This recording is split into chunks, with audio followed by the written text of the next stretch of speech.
First meeting of the season between Michael Vick and the Falcons and the Tampa Bay Bucs. Before we get started, let's check in with the third member of our broadcast team, Jay Glazer. Jay? All right, thanks, Kenny. Jim Moore, you're here with me. Green Bay Packers, tough loss last week. What do you say to your team to get them to overcome that and gear up for this division rivalry? It's not a lot you have to say to them when you're playing the Tampa Bay Buccaneers. You know, this is a great rivalry. It's going to be a heck of a game. We've got to keep our poise, play down to down, and give it our best. All right, Coach, good luck, and happy birthday today. Thanks, Glaze. Take care. Kenny, back to you. All right, thanks, Jay. Jim Morris celebrated his 44th birthday yesterday. He and John Gruden, the two youngest coaches in the NFL. Yeah, and guys that bring a great deal of energy to their teams. You know, Mike Vick, under Jim Moore, has never lost 2 games in a row. In fact, for Mike Vick, he hasn't lost 2 games in a row as a starter in almost 3 years, since December of 2002. Falcons and Bucs split 2 games last year, with each team winning at home. The Buccaneers have won the toss. Michael Kanan gets things started. Kickoff taken by Edel Shepard from the 2-yard line for Tampa Bay. And Shepard is brought down at the 21 after a 19-yard return by Ronnie Hurd. So Chris Sims leads the Buccaneers offense out, making his 6th NFL start.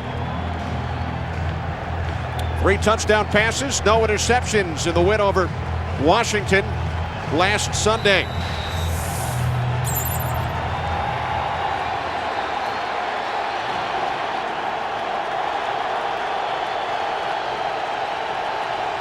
First and 10 for the Bucs from the 21. On first down, Cadillac Williams up the middle, big hole.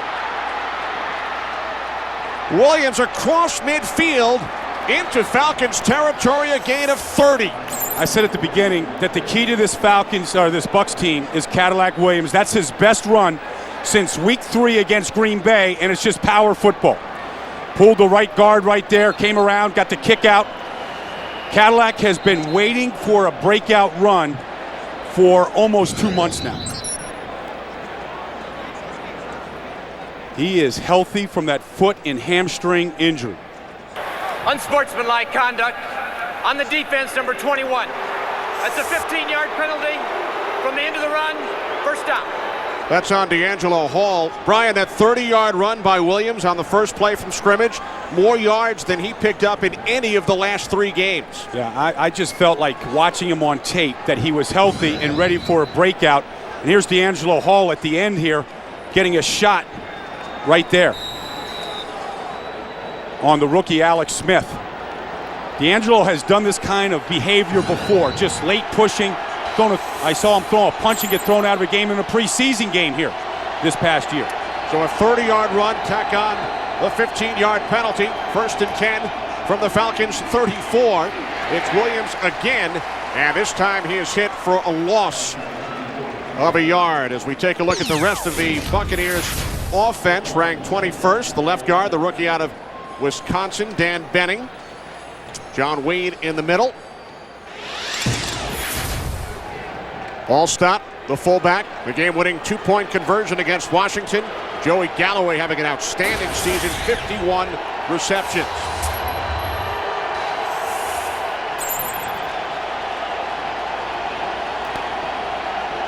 Second and 12 from the Falcons 36. Play action on second down. Sims rolling to his left, dumps it off to the tight end Smith, and the rookie out of Stanford works his way down to the 17-yard line. A gain of 18 and a Bucs first down. The Falcons defense ranked 20th. They are without 2 starting defensive linemen, Chad Lavallee and Brady Smith, so Lake and Babineau start today.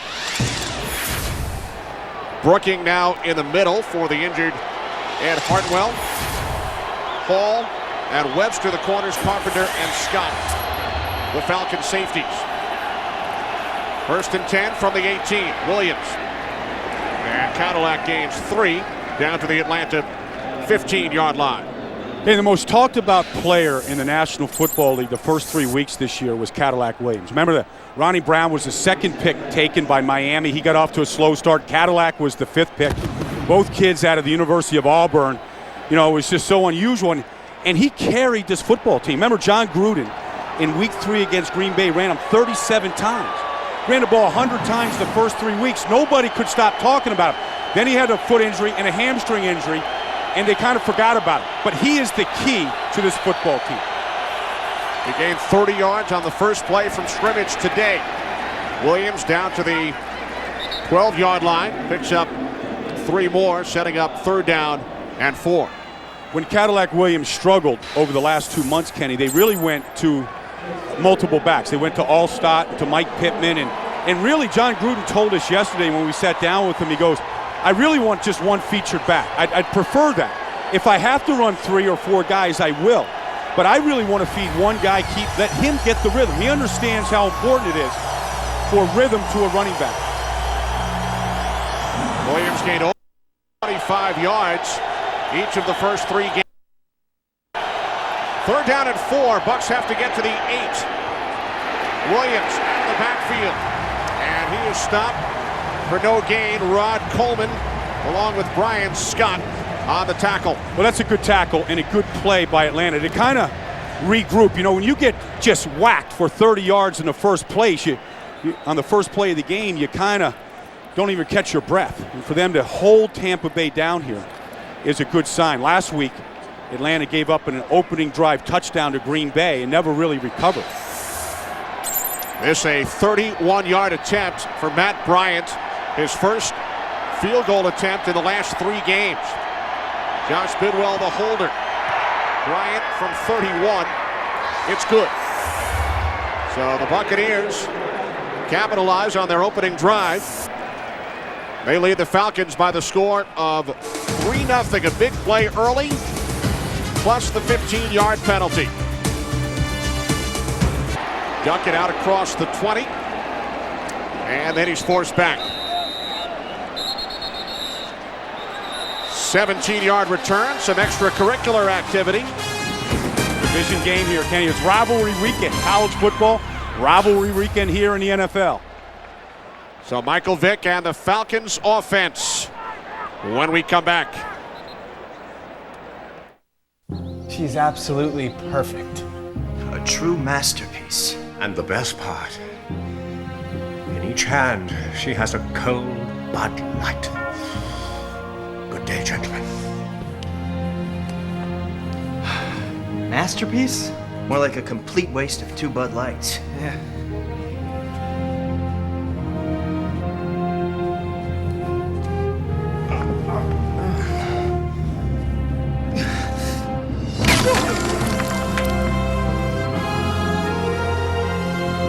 Bud Light.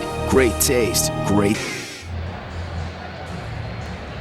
Brian, you don't think that's the only number 7 jersey in this building, do you? No, I tell you, you can go to any airport in the country today. Airports picking up for Thanksgiving. You'll see Vick jerseys everywhere. Very impressive the last 2 weeks. Over 200 yards passing each of the last 2 weeks. 3 touchdown passes, just 1 interception. Falcons start from their own 22-yard line. On first down is the former Buck, Warwick Dunn, and he's met first by Greg Spires. No gain on the play.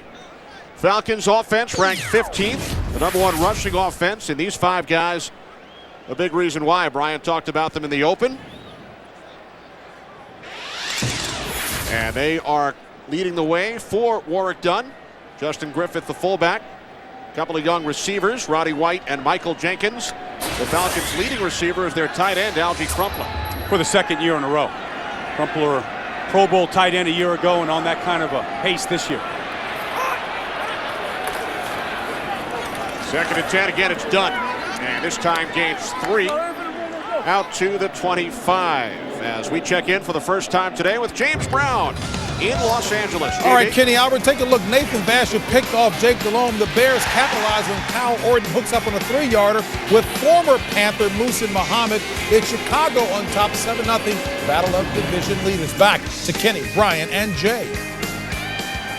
All right, JB, the Panthers have won 6 straight. The Bears 5 in a row. Another big play by Nathan Vasher, who scored the longest touchdown in league history last week. On 2nd and 7, Vick incomplete. He was looking for Brian Finneran. Boy, that pass wasn't anywhere near Finneran. I don't know if Finneran ran the wrong route at this point.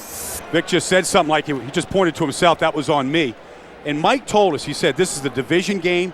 I've got to calm myself down today. I could come out too hyped up, and that throw looked like it was a result of being too hyped up. He was excited and ready to go on Friday. Yeah, and that's the problem is, you know, for 2 days you're bouncing off the wall and you come in here bouncing like that. Michael Kanan punting from his own 15-yard line. End over end. Taken at the 38 by Mark Jones. Flag after Jones was tackled at the 42. 38-yard punt, 3 on the return. Late flag from the other side. Going to be against Tampa Bay. Larry Nemmers, our referee today. During the return, illegal block in the back, number 46, the return team. Be a 10-yard penalty from the end of the run. First down, Tampa Bay. That's on Blue Adams. Adams, number 46. Wow.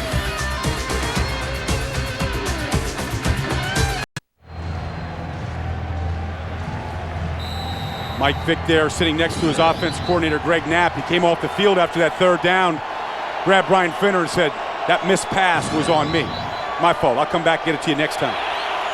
So now the Buccaneers start from their own 30. And on first down, Sims incomplete, intended for Joey Galloway. Well, Chris Sims is coming off his best season as a pro. You know, it's only his 6th start. And it was his best week last week. 3 touchdown passes, no interceptions, no turnovers. You know, the 2 prior starts against San Francisco and Carolina, he turned it over 6 times and got rid of the bad plays and made a lot of big plays last week. And I thought he was very poised, allowed his protection to work for him, stayed in there, and he delivers a very good deep ball. Allstott, the lone back, on 2nd and 10. And here's Allstott, cuts to the outside and gains 3. Remember, it was Allstott who scored 2 touchdowns last week, and John Gruden, down by 1, final minute, elected to go for the 2-point conversion. Well, they had a penalty on the extra point. It got blocked, but Washington was offside, so they moved it half the distance to the goal, 1 yard away. And John Gruden said, you know, I just went on my instinct. I went on my instinct. I got Allstott back there. The fans love him, and we got lucky, but I couldn't have lived with myself if we had another extra point block. He said he would not have gone for 2 from the 2-yard line, but did following the penalty. Here's Sims on 3rd and 7 to the outside for Allstott, but he's forced out of bounds after a gain of just 2 by Alan Rossum. So the Buccaneers will punt as we say hello once again to James Brown. Hey, Kenny, I with Bill Parcells put the Cowboys in pads on Thursday. That toughness paid off. Look at Marion Barber, 6-yard touchdown run, culminating a 14-play, 84-yard drive. Cowboys on top of the Lions by 7. Back to Kenny, Brian, and Jay. Well, JB, that's a good rookie class there in Dallas, and Marion Barber has been a real surprise. 4th-round pick. Josh Bidwell's punt sends Rossum all the way back to the 6. Rossum tackled at the 24-yard line by Torrey Cox. A 59-yard punt by Bidwell, 19 on the return. Another late flag after the tackle. Well, they got to get this game cleaned up, and the way to do that is to throw a flag, because if you get these tempers out of control there, that you see Alan Rossum's helmet off, he can't go back there and throw a punch here. They got to grab him and get him off the field. None of these teams in the NFC South like each other. They don't like each other. And that, you know, that's the first thing either any of these teams ever say about the opposition here. We don't like them, they don't like us. We're going to keep it that way.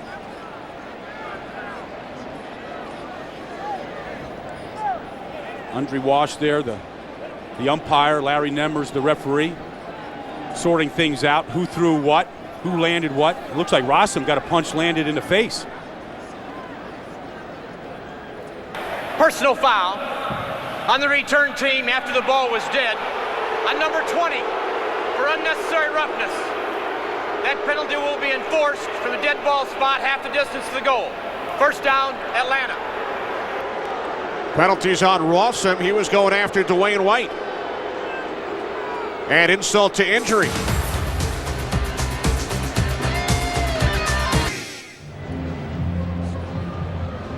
Allen Rawson must have taken some kind of a cheap shot at the bottom of the pile, and that's why he went back at Dwayne White. Rawson was called for the penalty.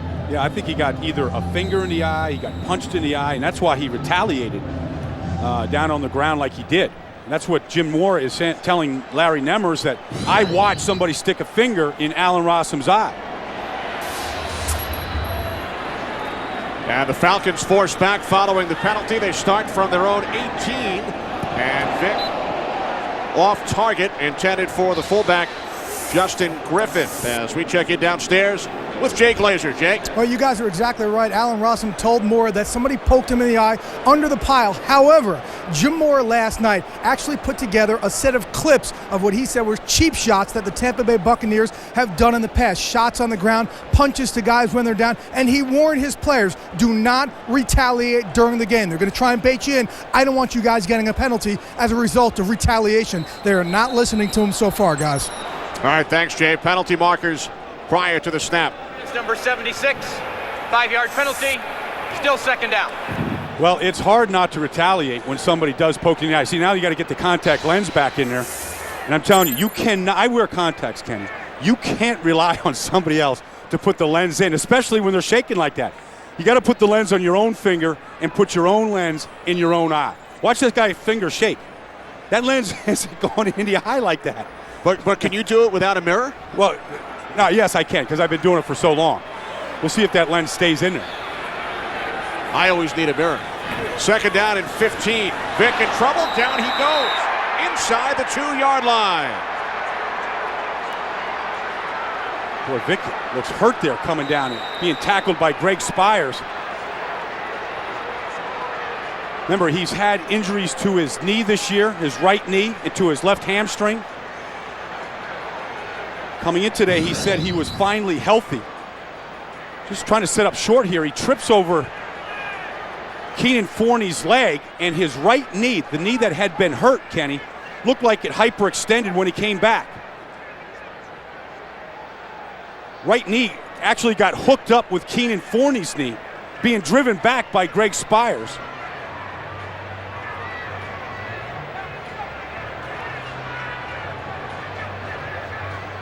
That's what the Falcon offense has looked like today. It's looked awful and ugly, and it's gone backwards.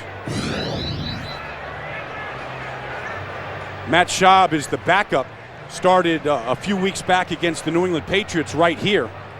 Actually threw for 3 touchdown passes against the Patriots.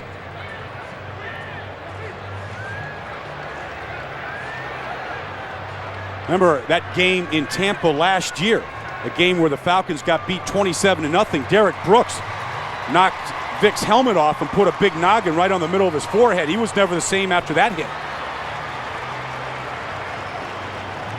Looks good walking off right now.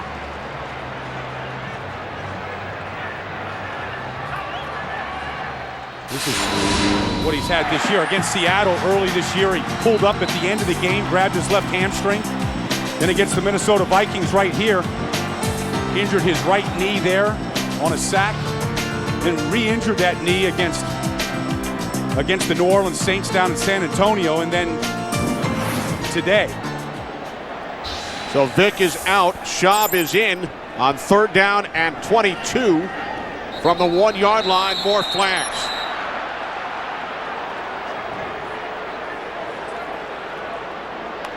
Prior to the snap, false start in the offense, number 86. Half the distance to the goal, still 3rd down. Half the distance is about 6 inches. Well, you know, Jay Glazer mentioned that Jim Morris said, don't retaliate. You know, Tampa Bay is going to bait you. I don't know if they listened to anything Jim Morris said yesterday, because they're jumping off sides right now. They've given up pressure. Vick hasn't been accurate. Defense gives up an opening drive field goal to Tampa Bay. 4th penalty in the first 7.5 minutes, including the personal foul on their defense. Rawson on special teams. Schaub in trouble. The ball is loose. It will either be a touchdown or a safety, depending on who recovered it. Tough place for Matt Schaub to come in, backed up on his goal line, and that's exactly what it is. It's a fumble and a recovery by Tampa Bay and a touchdown. Watch Simeon Rice come around the left tackle Schaefer right here. He gets a great jump off Schaefer. Really, I thought a bad call by Atlanta to have Matt Schaub come in this situation, drop back deep into his end zone with Simeon Rice coming to Schaub's backside.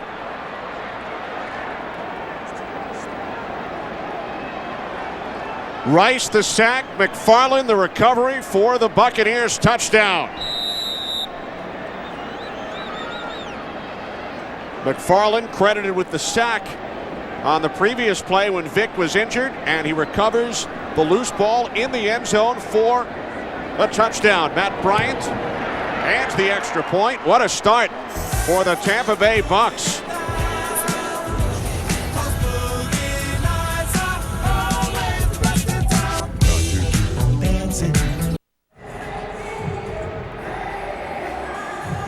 Looks like Mike Vick is going to come back with the offense. Looks like he's going to be okay, but Greg Knapp right here, the offensive coordinator next to him.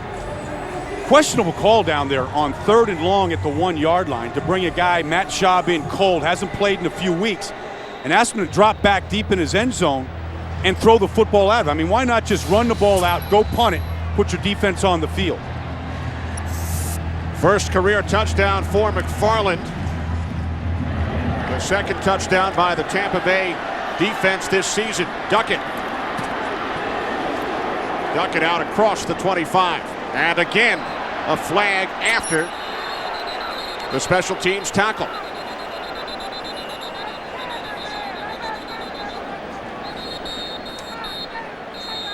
See who they call this one on. I guess we should anticipate this on every special team play today. Loving, touching,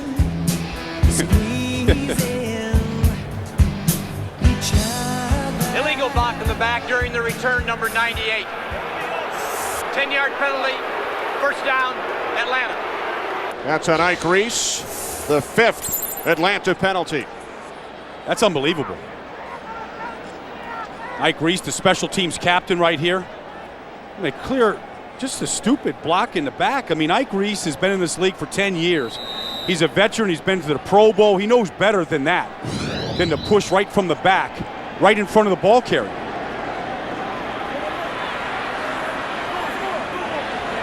Vick back in the game. Falcons start from the 10. Warwick Dunn. Another flag as Dunn gains 4 out to the 14. Holding, offense number 74. Half the distance to the goal, repeat first down. That's on the right tackle, Todd Weiner, the 6th Atlanta penalty in just over 8 minutes as we check in with Jay.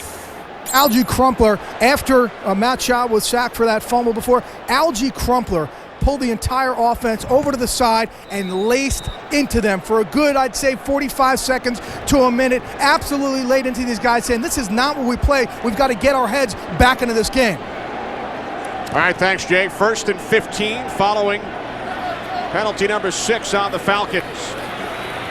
Done. Another flag.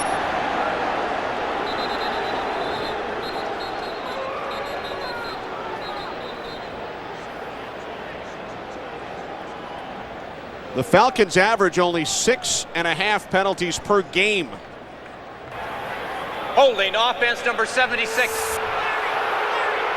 That's on Schaefer, his second. 7 Atlanta penalties. Penalty is declined. Second down.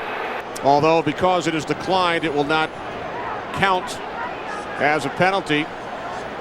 Normally this offensive line does not get many penalties. They play very well together. They've been schooled by Alex Gibbs, a guru in offensive line play. Normally their hands are very disciplined inside. But this whole thing has unraveled before the 6-minute mark of the first quarter. Second down at 13. Vick's pass was batted down at the line. Boy, and he had Michael Jenkins wide open for a first down, a big, tall target. That Simeon Rice, though, had an unbelievable first half last week in the win. And we talked to Simeon yesterday, and look, he's just playing Vick the Hoyer the whole time. He's not even rushing. Just got the paw up there late. Got that ball tipped. Simeon's got about 5 or 6 different stances that he likes to play with, depending on the situation. Third down and 13. Hand off to Dunn. And he's brought down shy of the 15-yard line. Again, it's 7. Shelton Quarles made the tackle. So the Falcons send out the punting unit. Even that last hit on Warrick Dunn, the Bucs knocked his helmet off. I mean, they came in here and making a statement, but really the Falcons early in this game are their own worst enemy with the penalties, turnover, and the way that they've performed.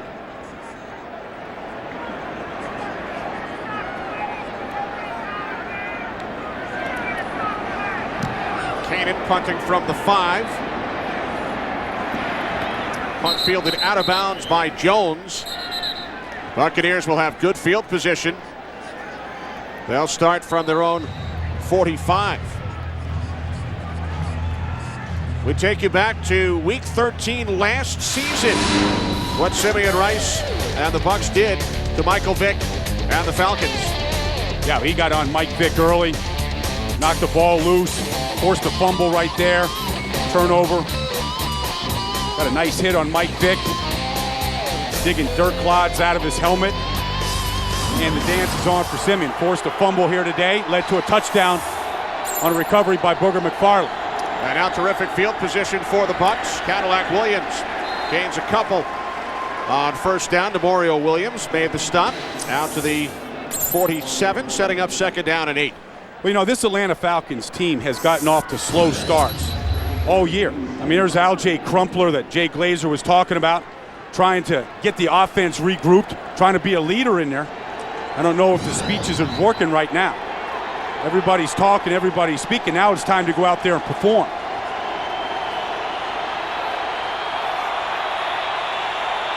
Second down and 8. Smith shifting. Sims to the air on second down, and the pass is caught by the tight end Smith and takes it into Falcons territory. Stopped about 2 yards shy of the marker. Gain of 6. Kenny, this is the 4th time this year the Falcons have come out lethargic and playing bad football. They've lost all 4 games. You saw week 2 up in Seattle after that big Monday night win against the Eagles. They came out, were down 21-0 at the half, down 14-0 in New England, down last week 14-0 at Green Bay. And what Jim Morris said about that is it takes so much energy to come back, you don't have anything to finish the game. So we'll see if that's going to be the case today. Third down and 2. More flags. I think it's just interesting the call right there. 3rd and 2, giving it to Cadillac. Prior to the snap, full start on the offense, number 79. 5-yard penalty, still third down. That's on the right guard, Sean Mahan. Only the second Bucs penalty today. You know, Kenny, right there, that's an example. The offsides there by Mahan is the noise. I mean, right now the crowd is dead.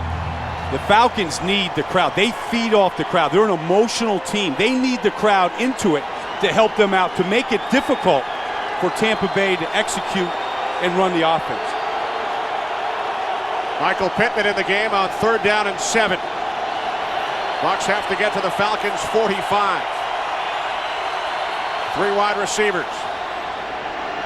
Sims steps up, takes off, slides, and is close to the first down. Looks to be a couple of inches short. Well, you can't fault him for sliding, but if he went head first, he would have picked up the first down. Nobody's ever going to accuse Chris Sims of not being a tough guy, but this is the smart play. Protect yourself and get down before the red shirts come running.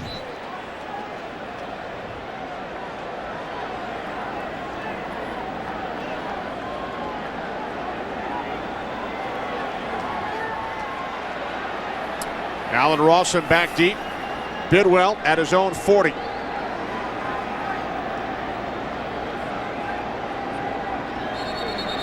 Jeez. More flags.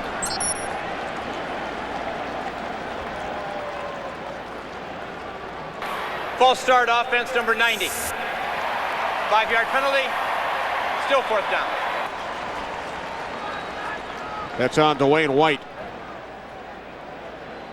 Allen Rossum, I'm looking at him down now. He's got a shield on. They put that shield on his helmet after he got poked in the eye. See that? He's not going to take any chances being down on the bottom of a pile anymore today. Hope they got his contact lens back in. That's hard to play with one in, one out.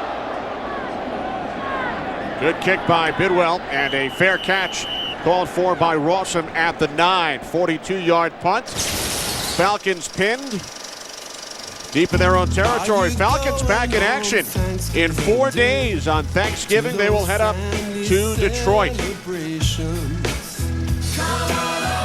Annual Thanksgiving Day feast for the Lions. First time the Falcons have ever played on Thanksgiving. So a very short week for the Falcons following this game today. We will have it for you on Fox starting at 12:30. Falcons start from their own 9-yard line.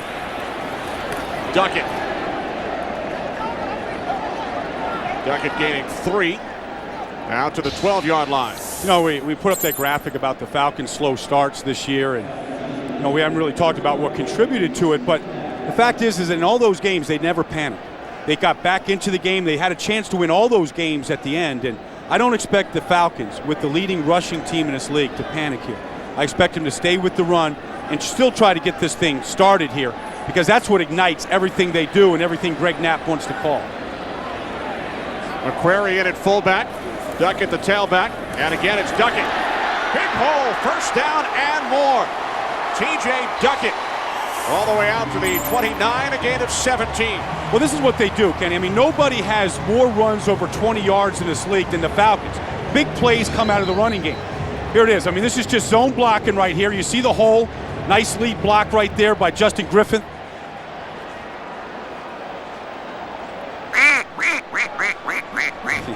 Yeah, that's the ignition. That's the ignition switch right there. The running game gets the offense ignite. I think that's what that meant. Sounded good to me. Yeah. Duckett gaining 3 out to the 32-yard line. Well, you know, this offense has been appropriately named the DVD offense. You know, we had Dunn and Vick and Duckett's the third member. For a couple of weeks, it was just the DV offense. I mean, Duckett was hurt and he wasn't in there. But really, it's the combination of all three of those guys when this offense is the most effective. Warwick Dunn back in. Dunn has not had great success running the football against his former team. In 4 games, he's averaged only 35 yards per game. 2nd and 7. Big hit laid by former Falcon Jerron Bolden on Roddy White. Tell you, helmets are flying today, aren't they? We've seen this a bunch. It's just an example. I was watching college football yesterday. Rivalries all over the place. Yale, Harvard, and all these games. That's what this is here. And really, the intensity of this game, the hitting right now, is emblematic of 2 teams that are fighting for a playoff spot right here in Week 11. Roddy White gained 6, but he might need a new helmet. Terrific first quarter for the Bucs. Fox NFL Sunday will return after these messages from your... Big story in the first quarter for the Atlanta Falcons. More penalty yards than yards of offense. That's not good football. That's not indicative of a team that's fighting for a playoff berth and trying to stay on the heels of the Carolina Panthers who are playing up in Chicago today. 3rd down and a long one. McQuarrie and Duckett in the backfield. Here's Duckett, and he picks up the first down. Tackled by Derek Brooks after a gain of 4 out to the 42-yard line. We said at the beginning that really the Falcons want to run the ball between the tackles. That's where they think they can make yards. They think Tampa Bay has too much speed. Right here, the key, I think, is the nose tackle, Chris Hovan. He's been jumping in that gap right there. They get him moving. See, they run right behind Hovan. Keenan Forney, the guard, got a good block and moved him. That's right where they want to attack. McQuarrie and Duckett remain in the backfield on 1st and 10 from the 42. Vick just 1 for 4 in the first quarter. His first carry of the game, and he is into Tampa Bay Bucs territory. Close to a Falcons first down. Yes, he did pick up the first. Well, the best Mike Vick runs are the ones that aren't planned. when he just freelances. They actually protected Mike Vick on the backside with 3 guys blocking Simeon Rice. And so all of the Bucs went over there. Watch this. I mean, here's Hooker McFarland chasing him. Got a nice block right there on the outside by Dwayne Blakely, the tight end. And that knee that Mike Vick looked like bothered him early in the first quarter. Looks like he's okay.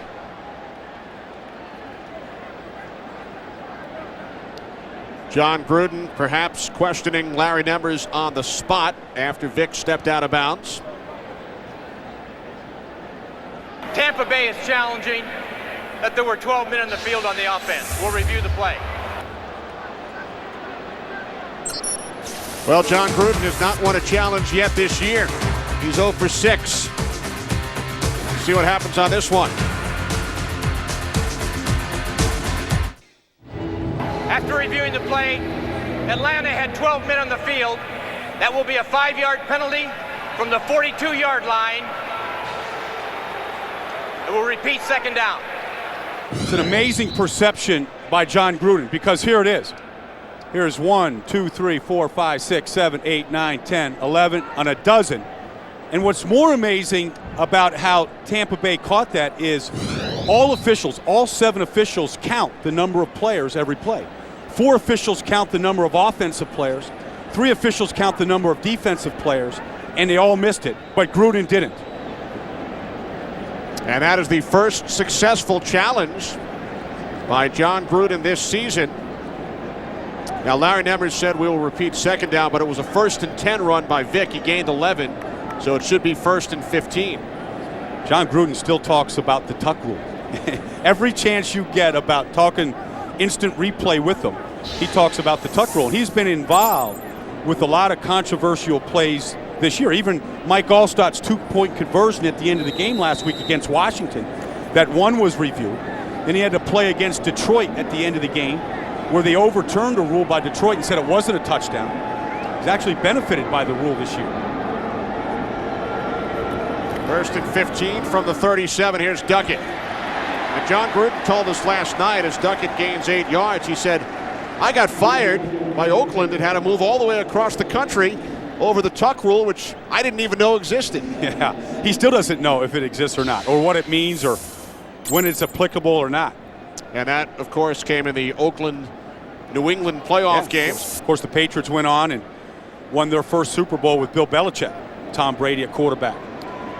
And then Gruden won the Super Bowl the next season with Tampa Bay. 2nd down and 8.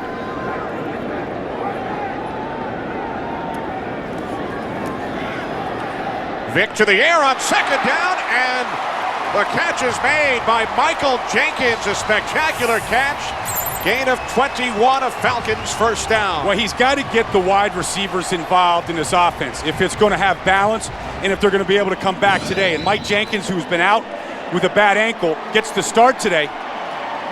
And they were building a good chemistry early in the year. And then Jenkins has been out. He's been hurt. But Vick likes tall receivers. Jenkins is at 6'5", Finneran is 6'5", Crumpler is 6'4", because he likes to throw it high to him. Jenkins, a Tampa native, doing it against his hometown club. Here's Duckett, gaining 2, down to the 33 as we check in once again with James Brown. Kenny, Patriots scored on their first 2 possessions. This one in the first quarter, play action, Brady to Branch, 7-0 there.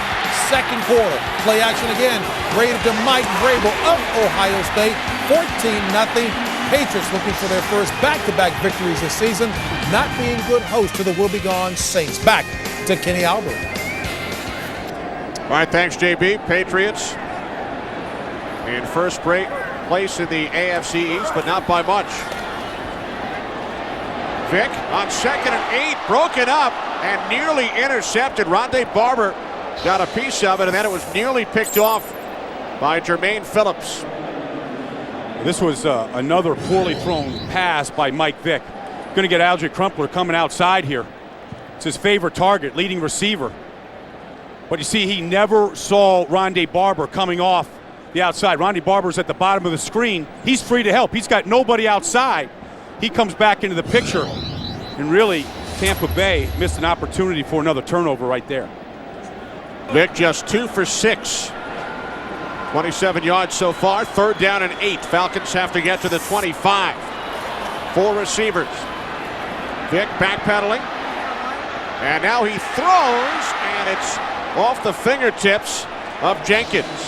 Boy, Mike is high and wide. If he was a pitcher right now, there'd be a number of pass balls in this game.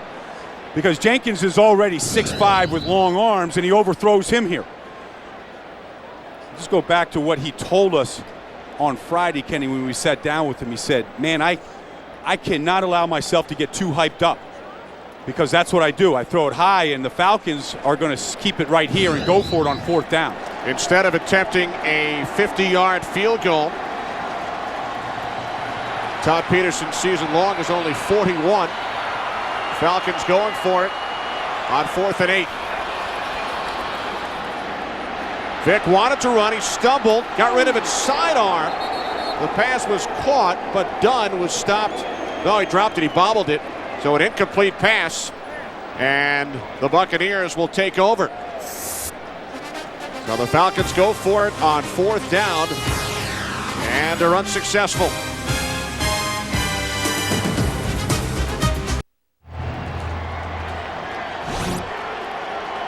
Back in Atlanta, a look at the Bucs offensive leaders. Sims 4 for 5.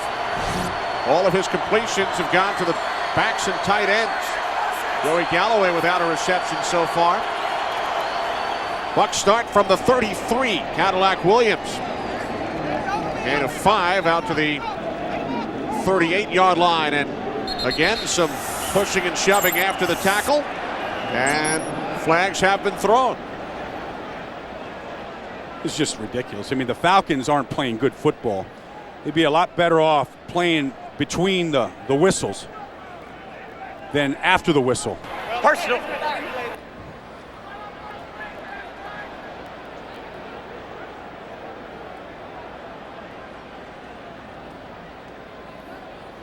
Personal foul on the defense, number 71. That's a 15-yard penalty from the end of the run. 1st down. Well, that's on the rookie, Darryl Shropshire. Got Cadillac down on the Williams. That's DeMario Williams. Yeah, DeMario Williams grabbing him, not letting him up off the ground right there. Here's Shropshire right there. I mean, it'd be a whole lot better if he just made the tackle when it was a legal play, rather than tackling when he's already down.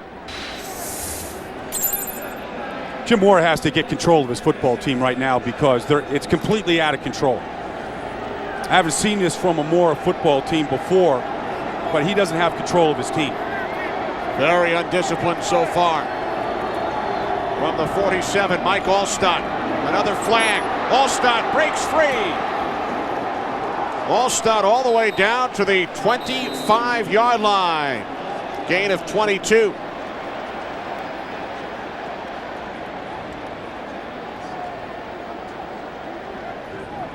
Longest run of the season by Allstott. Let's see if it will stand.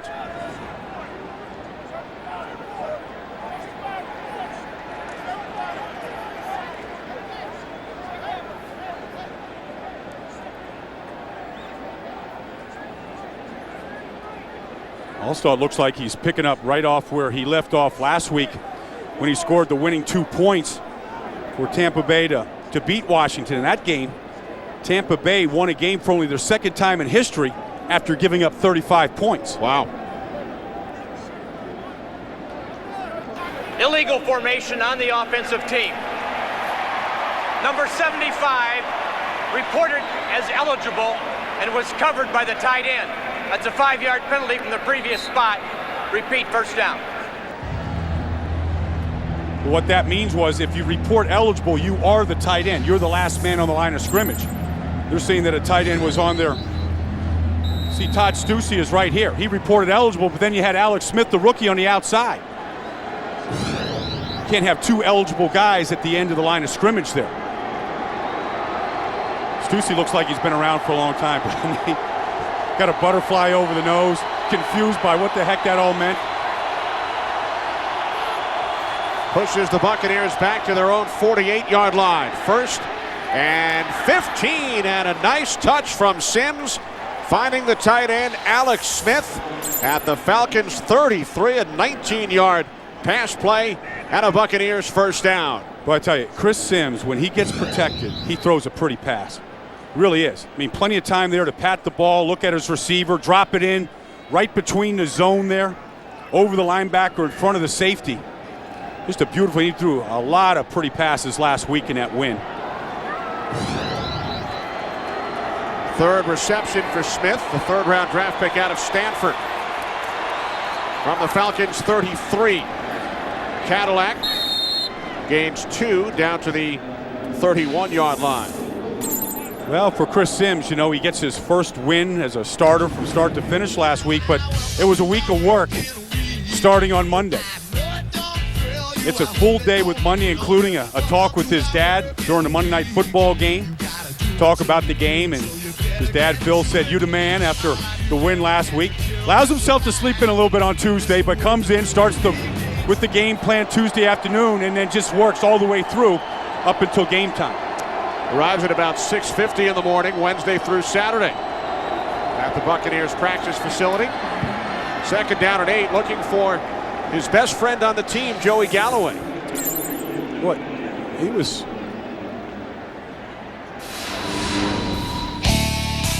This was the performance last week. First touchdown pass to Joey Galloway, 1 of 3 on the day.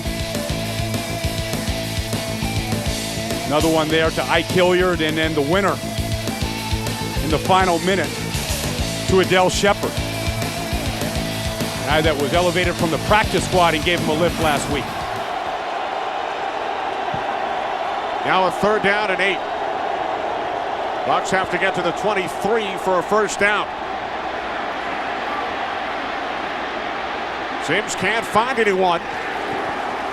And is tackled about 4 yards shy of the marker by Keith Brooking. Gain of 5 on the play.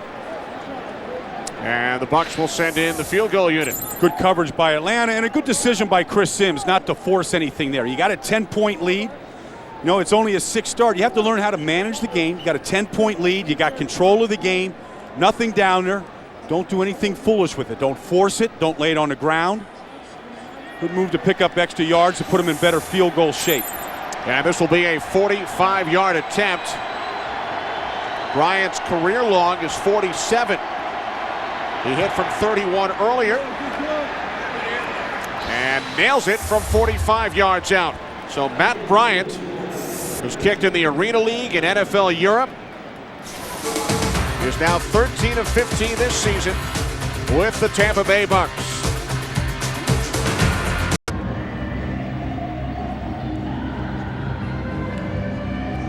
The Tampa Bay Buccaneers got things started on their first play from scrimmage. 30-yard run by Cadillac Williams. Their defense scored the only touchdown of the game, and the Bucs lead is now 13-0. Well, this Bucs team had given up 69 points in the loss to Carolina, the win against Washington, and come out here today and played much better.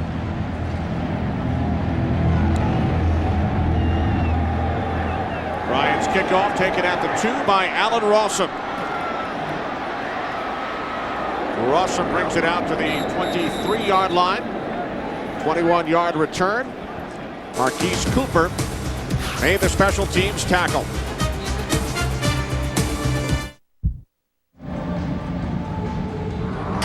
$13-0 Buccaneers. Don't miss it. Tomorrow night, a 2-hour event, Prison Break at 8/7 Central on Fox. I know you won't miss it, Brian. Well, it's a hit show, right? And it's a hit show. You got to watch it. You got to keep the camera on it. And if you're not around, set the TiVo.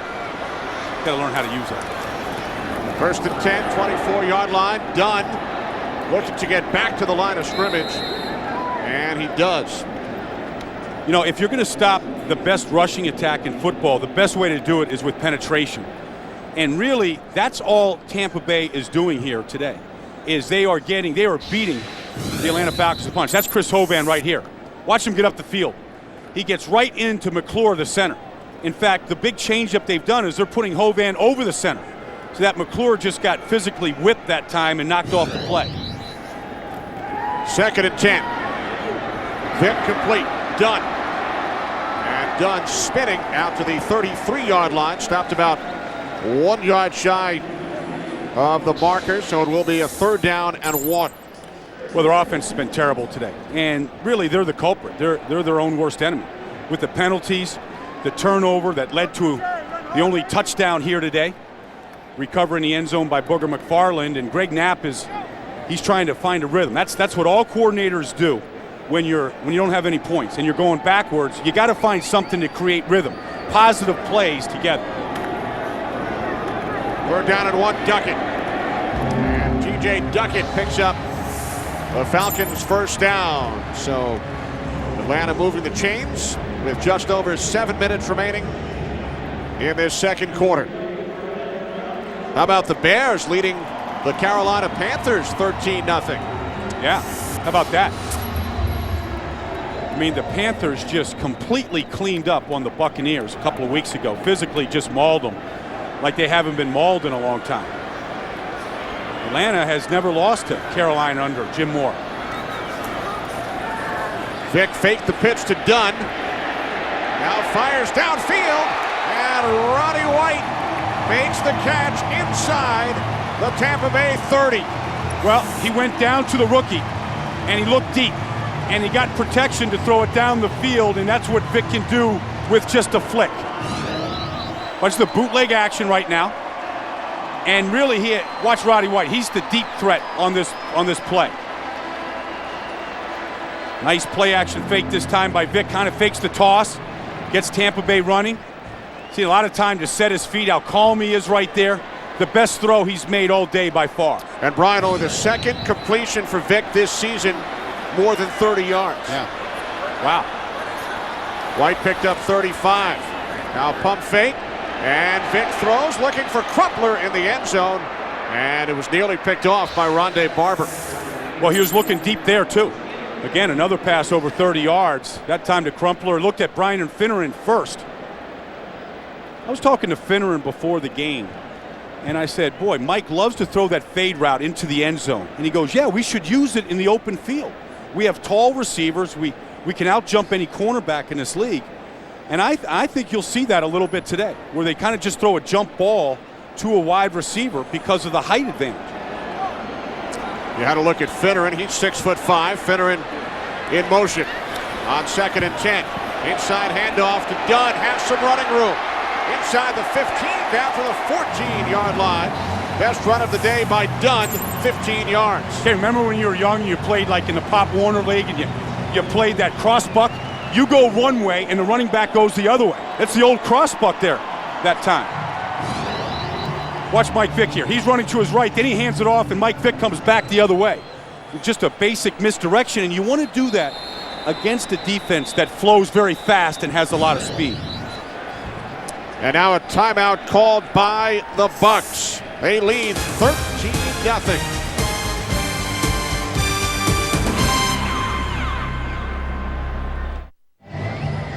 The Falcons are in the red zone for the first time today. When I evaluate Mike Vick, I evaluate him in 3 areas. The red zone, where he has accounted for 11 total touchdowns. Then on 3rd downs, where he's had 2 passing touchdowns, a rushing touchdown, and 16 running first downs. And then in the 2-minute drill, where he's thrown for a touchdown and he's led him to 4 field goals. Today is the first time they've gotten to this red zone, where he is maybe the most difficult quarterback to defend in this part of the field. From the 14-yard line, the handoff to Dunn. And he spins down to the 12, tackled by Chris Holvan. Setting up 2nd down and 8. Watch Mike Vick at the end of this play here, Kenny. Watch the way he finishes the handoff. See, he made bootleg, not handoff this time, to what you call a keeper, where he fakes the handoff and he comes out and around, and that time Tampa Bay actually had him covered, had Brian Kelly on him if he did keep the ball.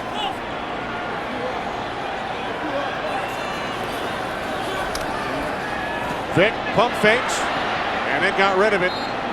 Simeon Rice was in his face again. Yeah, I mean, Simeon has been, look at, Simeon was his nemesis, has been all day.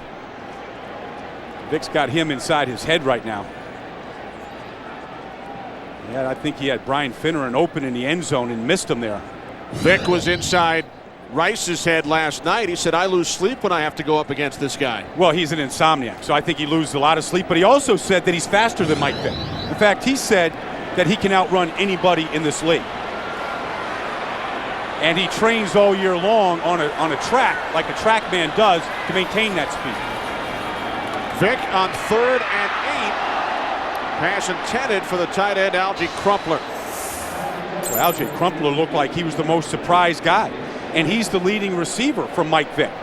Leading receiver on this team, and had exactly what he wanted. Inside. Mike threw it a little bit early, but there was contact by Rondé Barber. Alge just didn't get his head around quick enough there to see that ball coming. So now Todd Peterson, who is perfect this year, will attempt a 30-yard field goal. Neil Rackers of Arizona, the only other place kicker who has not missed. Peterson's kick is good, and he also hits the 1,000-point mark in his NFL career. Falcons on the board. They trail by 10.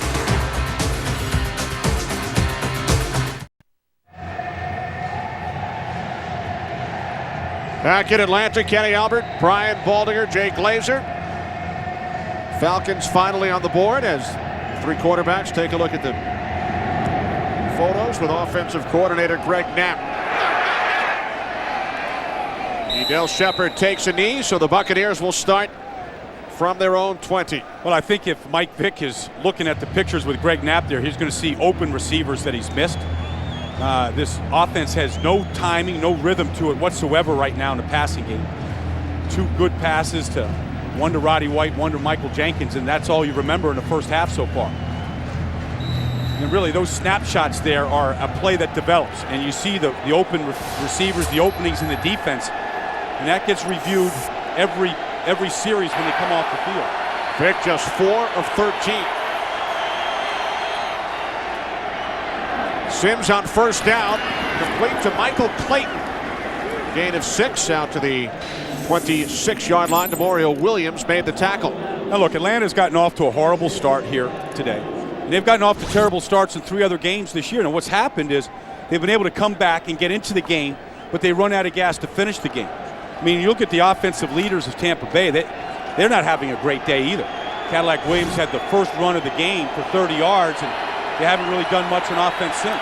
That catch by Clayton a moment ago, the first reception by a Bucs wide receiver today. Cadillac Williams. Cadillac picks up the first down out to the 34. A gain of 8, and for more on Cadillac, we send it downstairs to Jay. Guys, earlier in the game, you were talking about Cadillac Williams being banged up. I talked to him before today's game. He said he still has some soreness in that foot, but now he thinks he's as good as he was before the injury and pretty much as good as it's going to get. He's just hoping to regain the patience that he had before the injury. Back to you guys. Yeah, Jay, it's a good report there, Jay. A lot of running backs, rookies, they get impatient. They want the big runs every run. Off the play fake. Sims forced to throw it away. He was under pressure from the rookie Jonathan Babineau. You know, with Cadillac now, you got to think, Ken. He comes out. He's the 5th pick in the draft. He's all hyped up. Tampa Bay is surprising the league. He's on pace for more carries, more yards than any running back in history in the first 3 weeks. And then he gets his arch hurt on his left foot. Then he hurts his hamstring. And then he comes back in and he goes, okay, I'm ready to go, John. I'm ready. Give me the ball. Give me the ball. And, teams have watched him on tape. They caught up to him. The offensive line isn't quite as crisp as they were. And so you got to get back to that rhythm that you started the season with. From the 34. Pass is short. Intended for Allstott. Ryan Scott on the coverage. That's one of those dangerous passes. Chris Sims is a left-handed quarterback, so when he throws it to his right, he's got to go across his body. And then you got to go from one hash all the way to the other side of the field. That ball was in the air a long time. Didn't really get a lot on it. This ball dies at the end, and Brian Scott has a chance to pick it off. See that? Just a little bit behind him. This is when Atlanta can be really effective in these third downs with the crowd behind it. Buccaneers 0 for 4 on third down. First, they call timeout.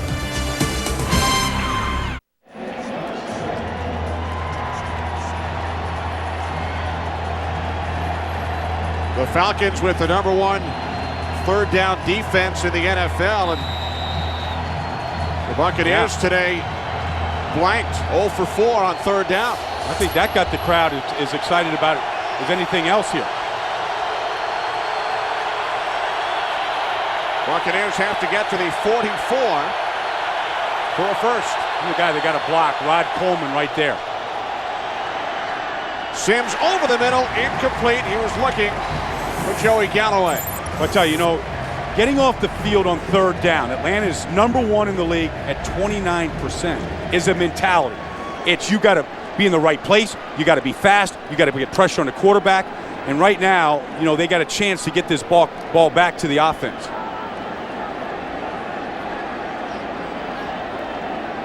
Bidwell back at his own 20. Rossum in single safety.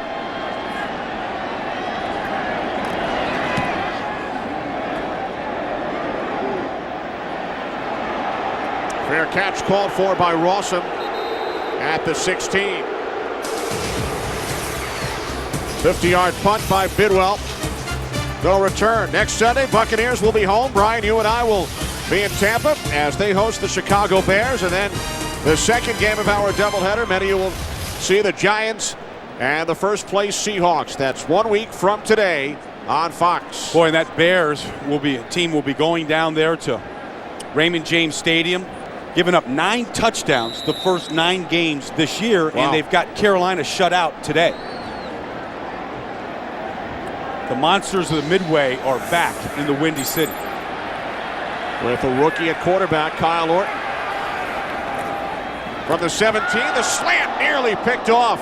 Both Shelton Quarles and Jerron Bolden were right there. Well, that Jerron Bolden has given this defense a lift. He's a former Falcon.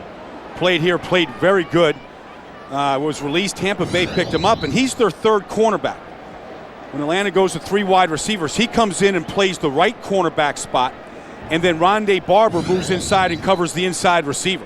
And he's a big, tall guy with long arms, 6'1", long arms, and a lot of confidence in his ability out there. Second down and 10. Vick just 4 of 14 today. Jenkins lined up in the slot.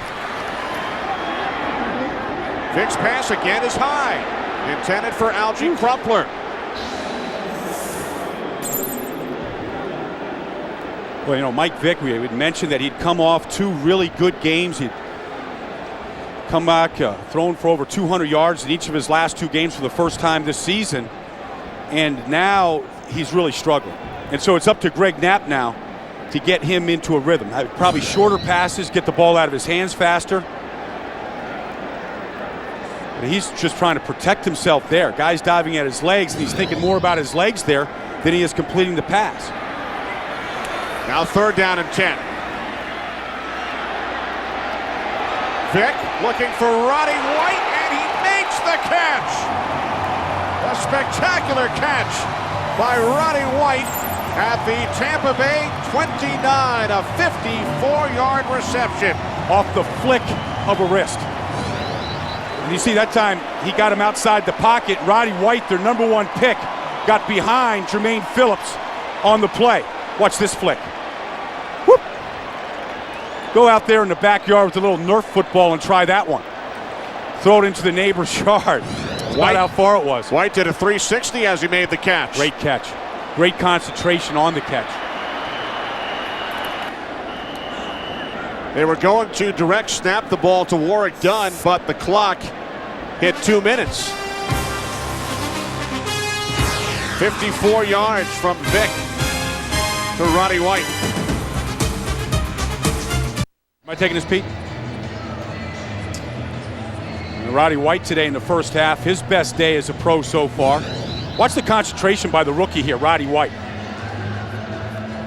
It's about the hardest thing in football to do. Adjust your body, turning it around one way, then turning it back down the other way, and then keeping your eyes on the football like that. Great balance. Mike Vick likes it. Not a good day for Vick so far, but a number of big plays so far from this offense, and that's what they're staying alive on right now. Roddy White led the nation in receiving yardage last year at Alabama Birmingham. Big day today. Warrick Dunn. Dunn inside the 25 down to the 24, gain of 5. Well, if you look at the Falcons and how they're trying to build this football team, 2 years ago they drafted Michael Jenkins in the first round of Ohio State, and they drafted Roddy White this year. They're trying to add more speed and athleticism to the outside to complement this running game. And the problem is Jenkins has been hurt, Roddy White's been hurt, and haven't been able to get all the pieces together on the field very often. Finneran in motion, 2nd down and 5. Vick spinning. 3 Buccaneers chasing him, and Vick takes it out of bounds at the 25-yard line. You notice in the picture right there, Simeon Rice wasn't chasing Vick. That's because he played linebacker on the play and actually covered Michael Jenkins down the field, covering a first-round draft pick at wide receiver step for step. Remember we asked Chris Sims if Simeon Rice was the fastest player on his team, and he goes, man, he said he was the best video player on our team too, and I whipped him.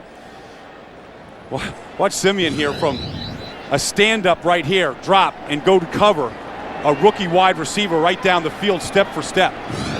I guess Rice isn't as quick with the joystick. No, but he is on his feet.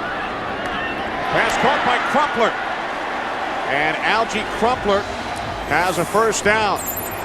Falcons also have all 3 of their timeouts. Yeah, and now they're inside that red zone where Mike Vick has been so effective this year, where he has accounted for 11 touchdowns, Kenny, 7 throwing and 4 running.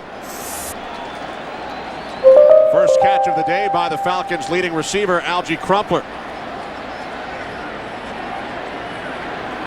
Jenkins in motion.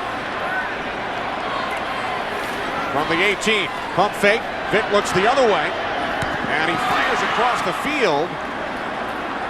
And the catch was made by Finneran for a gain of 3. Falcons use their first timeout with 35 seconds remaining in the half.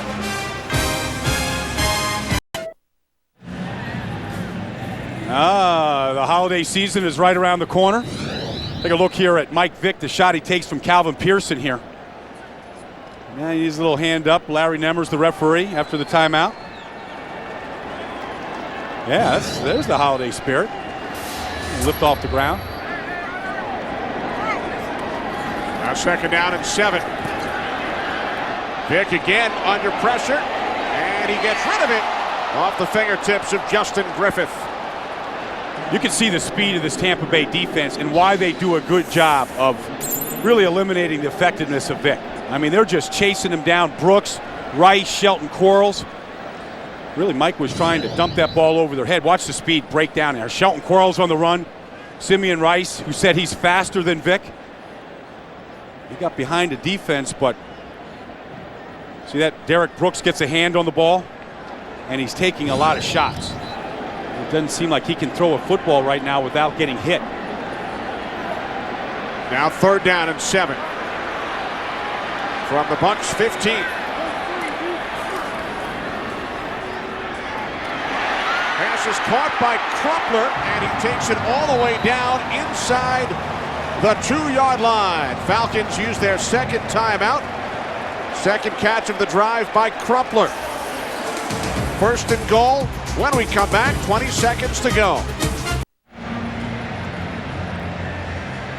Coming up on our Visa halftime report, JB, Terry, Howie, and Jimmy with scores and highlights. And the Fox Sports ticker, that's all coming up on the Visa halftime report. One thing to look for down here in the 1-yard line. Watch Vick last week. See that dead fake of his right there? He turns his back to the defense. He did that last week against Green Bay and scored. He said he was scared to death when he turned his back to the defense. Let's see what Vick has in store on this play. 1st and goal. Duckett. Touchdown.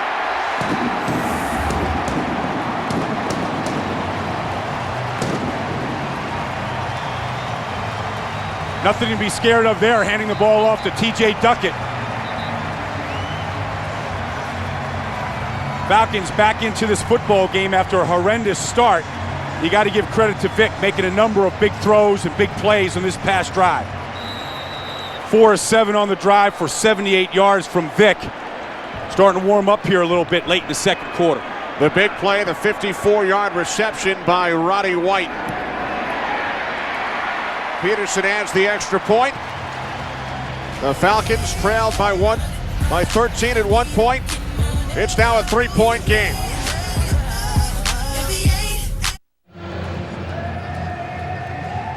Falcons back in this game. Vick 4 of 7 on the drive for T.J. Duckett, his 5th touchdown of the season.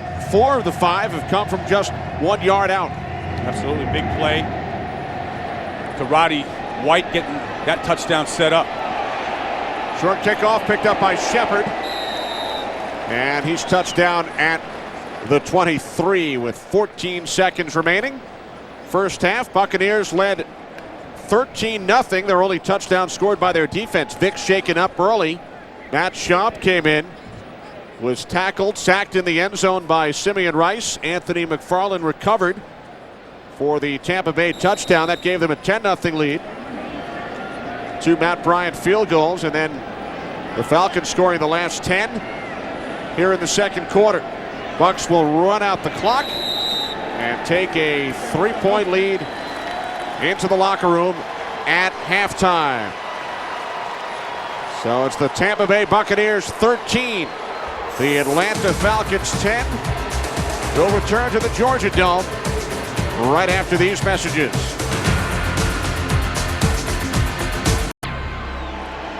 All right, thanks very much, JB.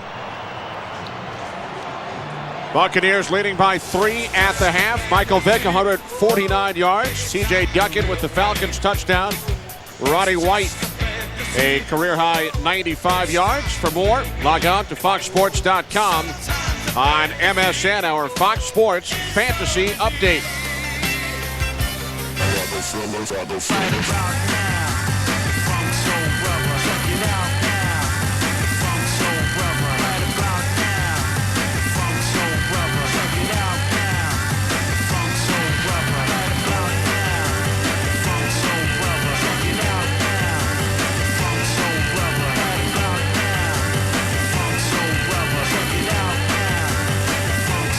Sights and sounds from the first half here in Atlanta.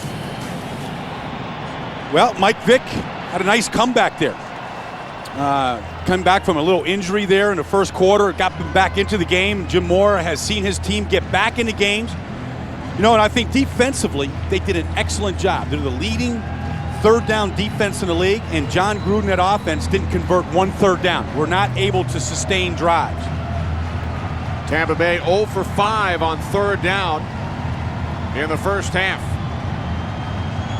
Bryant will kick off. Second half is underway. Kick taken at the 6 by Allen Rossum. And Rossum takes it out to the 27, a 21-yard return. As we send it downstairs to Jay Glazer. Jay? Thanks, Kenny. Well, I talked to John Gruden at halftime, and he said the one thing that's giving us problems on offense is third downs. They keep changing up their coverages on that side, and we've got to do a better job. I also talked to Jim Moore, and he said, I went in there, tried to joke around with the guys, saying, maybe I had you guys a little bit too geeked up, but you cannot get suckered in by those little things that we talked about before the game. One other note here, guys. Jim actually said that Michael Vick was not out of the game because of his knee injury. Instead, somebody punched him in the stomach under the pile, and that's where that injury came from. Back to you guys. All right, Jay, done on first down, and we've seen and heard about a lot of stuff going on at the bottom of piles today. Yeah, well, you know, we talked about that this is a division game, and these teams don't like each other. Remember, I think it was Howie Long that said that this is the NASCAR division when it first got formed in 2002, and immediately there was a dislike between New Orleans and Atlanta, Carolina, and it carries over into the game. So there is a lot of that stuff in the bottom of piles. 2nd and 10. Again, it's done. Out to the 30, gain of 7. And when you look around this division, Tampa Bay has all kinds of problems with Carolina. Through the years, the Bucs have been able to handle the Falcons, yet Carolina can't beat Atlanta. The Falcons have beat the Panthers 9 out of the last 10. Well, Atlanta is undefeated against Carolina, undefeated against New Orleans, but they can't beat Tampa. They did beat them one time here last year under Jim Mora. So, yeah, I mean, it goes back and forth, and so many division games coming up here in the last 7 weeks. 5 out of 7 for both these clubs. Vick on 3rd and 7 finds his man out at midfield, Brian Finneran. A 20-yard pass play, a Falcons first down. Kenny, I said the key to watching Mike Vick as he completes this pass to Brian Finneran in the slot there working on Rondé Barber is watch Mike Vick in the red zone, watch him on 3rd downs, watch him in the final 2 minutes of a half. That's when he's at his best. And today on 3rd down, they're over 50%. 6 of 11 to be exact. From midfield. Vick to the air on 1st down, and it's complete to the tight end, Crumpler. Another 20-yard pickup. Back-to-back plays. 20 yards to Finneran, 20 yards to Crumpler. Again, I mean, you know, Mike Vick right there getting excited, calm down here. Watch him here today in the red zone. 2 for 5, 17 yards. No scores yet, but 3rd downs. 4 for 7, 95 yards passing the ball. You always have to account him running the football. 2-minute drill, let him down there to a touchdown at the end of the first half. So those 3 areas today all holding up for Mike Vick. From the 30, Dunn. And Warwick Dunn gains 9 all the way down to the Bucs 21. No, we talked to Warwick Dunn on Friday, had a nice session with them, and I asked him, how's it going against your former team? What's it like going up against the Bucs? You played there for so many years, you got friends over there. He goes, look, I was an enemy when I was with the Bucs. I mean, Derek Brooks was looking to hit me in practice. Heck, he's been hitting me since I was at Florida State with them. They're not shy about tattooing me. We're friends off the field. On the field, it's all business.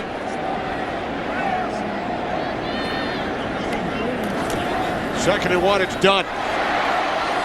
And Dunn picks up the first down. He told us on Friday he would hear more trash talk in Bucs practices than he would during games. Yeah, and here's what he's done against the Bucs the last 4 games. Averaging 3 yards a carry, but receiving, he's kind of picked it up. He hasn't been real good against his former team. No touchdowns against the Bucs. He's the 3rd all-time leading rusher in Buccaneers history. Said he was happy for Mike Allstott last week, his former blocking mate and teammate there for a long time in Tampa. From the 18, it's Dunn. Inside the 10, spins inside the 5. That one, they got to the edge just a little bit. We said at the beginning they wanted to run between the tackles. And really, this play can open up anywhere. This is their stretch play. All he's looking for is a crease. Watch Warwick run right behind his fullback, Justin Griffin. He's blocking the most dangerous man, patience. And then it's just really 1 foot away, breaking one more tackle to get into this end zone. Now Duckett has checked in on 1st and goal from the 4. Griffith is the fullback. Jenkins split to the left, White in the slot. Duckett, nothing.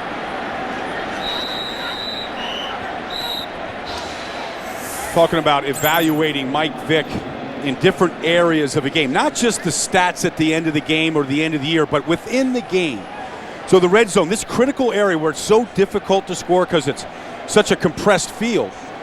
Mike Vick's, of the 12 touchdowns he's accounted for this year, 8 throwing and 4 running, 11 of them are in this area of the field. Simeon Rice shaken up.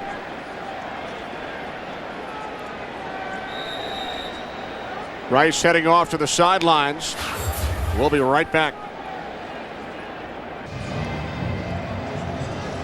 Simeon Rice back in his stance, back ready to go.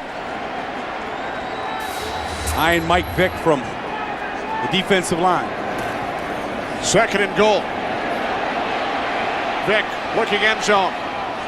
And he throws it in the vicinity of Dunn, who is tangled up with the safety Calvin Pearson. Boy, he was looking for Crumpler the whole way, too. Watch Crumpler. He kind of a deceptive there. Actually blocking, and then he sneaks out. Just a tight window. Jermaine Phillips of Tampa right in his way. Mike tried to be as patient as he could, trying to get the ball to him. Good coverage that time by Tampa. Now 3rd and goal. Finneran, Jenkins, and White all split to the right. Now Finneran comes in motion. On 3rd and goal, Vick, end zone, Crumpler, touchdown.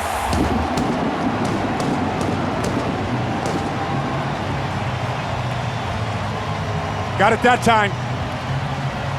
His favorite receiver, good hookup. And again, Mike Vick in the red zone when he is his most dangerous. 8th touchdown pass of the season, no interceptions in this area of the field. Smart play. 3rd touchdown catch of the season for Algie Crumpler. Peterson adds the extra point. The Falcons have scored 17 consecutive points as they take their first lead of the game.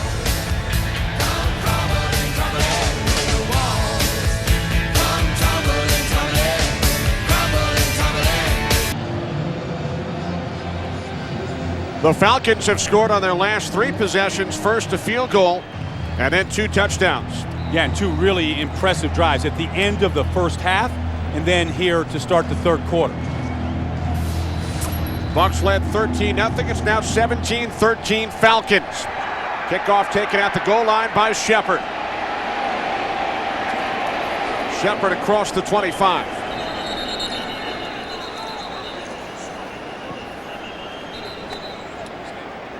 The penalty marker down back at the 32-yard line. The offsides against Atlanta on the kickoff. Offside on the kicking team, number 38. That penalty will be assessed 5 yards from the spot of the kick. We'll re-kick. Ronnie Hurd, the guilty Falcon. The 9th Atlanta penalty. I don't know if Larry Nemmer said that right.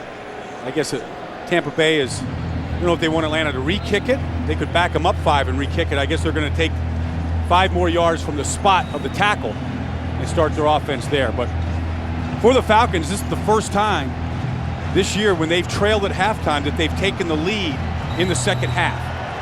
You would expect the crowd to come to life here for the Falcons after the way they've played here the last few minutes. They had trailed at the half in 3 previous games, lost all 3. From the 31, Cadillac Williams. Out across the 35, a gain of 5, brought down by DeMario Williams. Cadillac Williams there just showed you a little bit there. Just ran right over the defender. That's what you saw from him the first 3 weeks of the season. You saw moves, you saw power, and then when it came time to the contact part of the game, he took it to the defense. Broke a lot of tackles for a lot of big runs. 2 tight ends on 2nd and 5. Again, it's Williams. And Cadillac takes it out to the 39, gain of about 3.5. And so really the story today, I mean, Tampa Bay has done nothing on offense, and part of it is 3rd downs. They have not converted a 3rd down yet today, and I guess we shouldn't be surprised because Atlanta came in today leading the league in 3rd downs, getting off the field 29% of the time. Tampa Bay 0 for 5 today. And Joey Galloway at the bottom still doesn't have a catch. Sims on 3rd and 1, fires across the middle, and the catch is made by Michael Clayton. Takes it all the way down to the Falcons' 33-yard line. That's the 26-yard pass play. Kenny, that's the biggest catch by Michael Clayton in a long time. Last year, the entire offense went through him. He was their leading receiver as a rookie. First-round pick at LSU, had 80 catches, had off-season surgery, never really got healthy. John Gruden told us yesterday that he's not in condition and he's not 100% healthy. And that's why his role has been reduced. Second catch of the game by Clayton. From the Falcons' 33. Play action, Sims steps up and now throws it across the field to Cadillac Williams, who gains 5 down to the Atlanta 28. We know Chris Sims is not having a great day so far today, but they can't sustain offense for him to stay on the field. But On that last play, we saw a lot of poise from Chris Sims. And I was talking to John McKay here before the game, who was the GM of Tampa. Talking to Rich McKay. Of course, John McKay was his dad, but former coach of the Bucs. But he was telling me that the reason why they drafted him at Tampa was because of his toughness and his poise he showed at Texas. Penalty marker as Cadillac takes it all the way down to the 12-yard line. A few moves in that run, huh?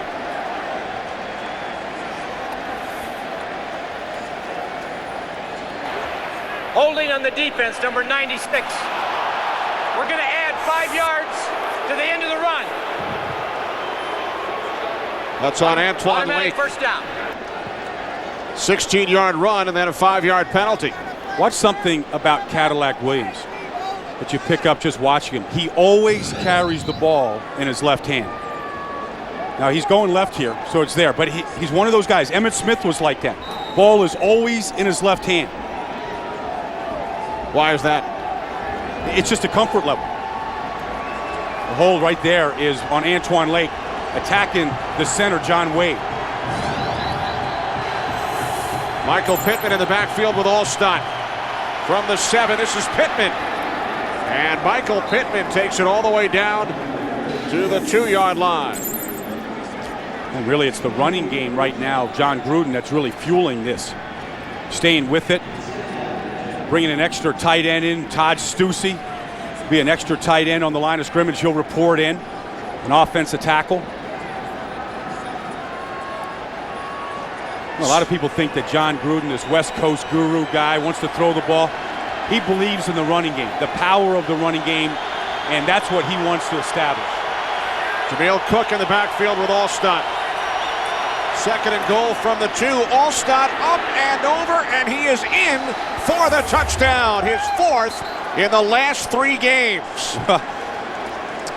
No, you think of Mike Allstott, and you think of the hammer. And you think of him just barreling through people, but right now, in his 10th year, he's been going up and over teams right now. Watch him. He takes off from the 4-yard line. I mean, that is an unbelievable leap. How do you, at 250-plus pounds, how do you stay airborne that long? Doesn't gravity just kind of bring you down faster than that? He went over the top last week on his 2 touchdown runs. Went low in the 2-point conversion, and here in this touchdown run, again, leaped from the 4-yard line. The first non-kicker in franchise history to eclipse 400 points.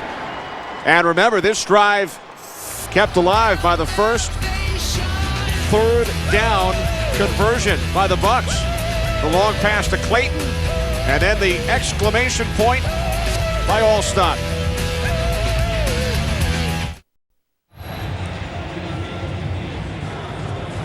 Each team with a touchdown in this half. First, the Falcons drove 73 yards in 10 plays, and then the Bucs 7 plays, 69 yards, and that man, Mike Allstott, went over the top for his 5th touchdown this season. He has more touchdowns than anybody else in Buccaneers history. Here's Allen Rossum. And Rossum tackled at the 24-yard line by Ernest Graham. Another flag, and it's against the Bucs.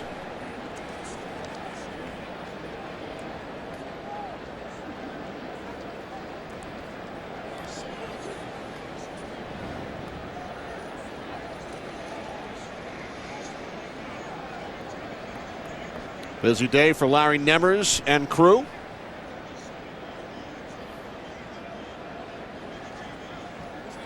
Falcons have committed Offside 10 penalties today. Number 43. We'll add 5 yards into the run. First down, Atlanta. Penalty number 5 against Tampa Bay. It's a 3-point Buccaneers lead.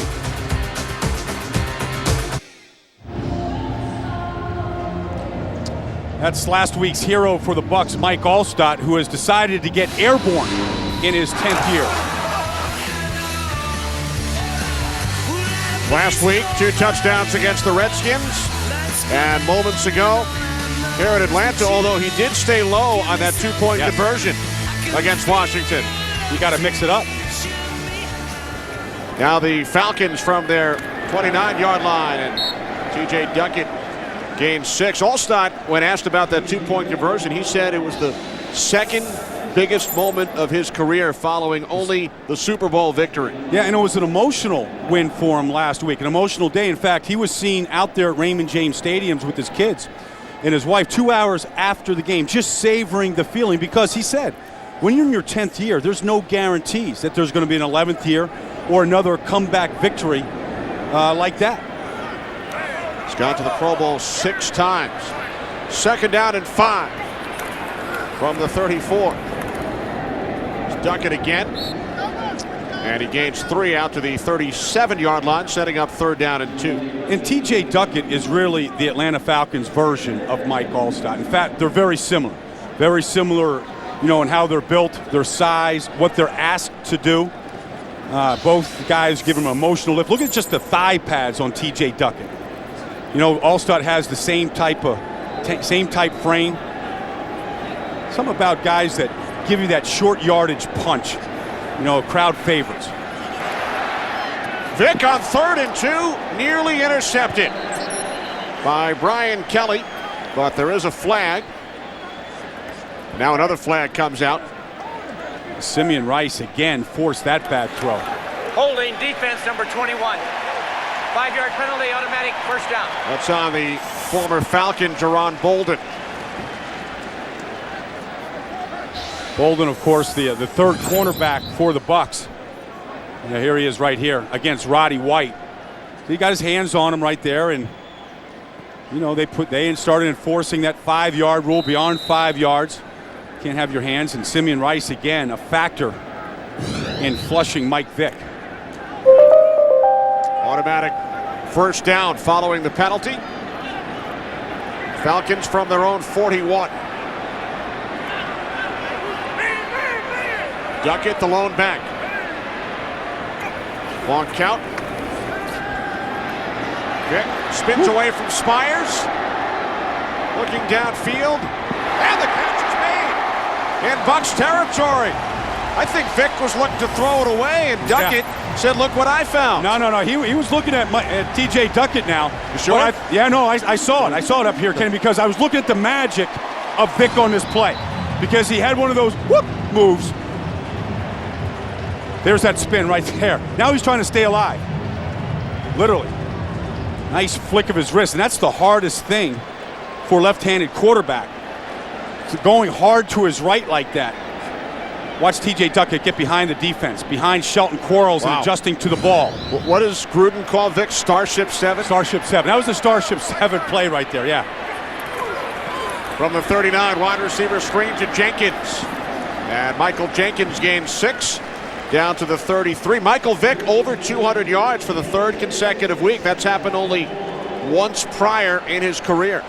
Well, I think now that he has his wide receivers healthy, Roddy White, Michael Jenkins, we've seen big contributions from them today. I think you'll see much more passing yards from them.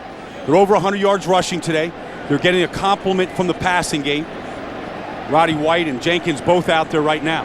And Vick has really picked up the pace after a slow start today.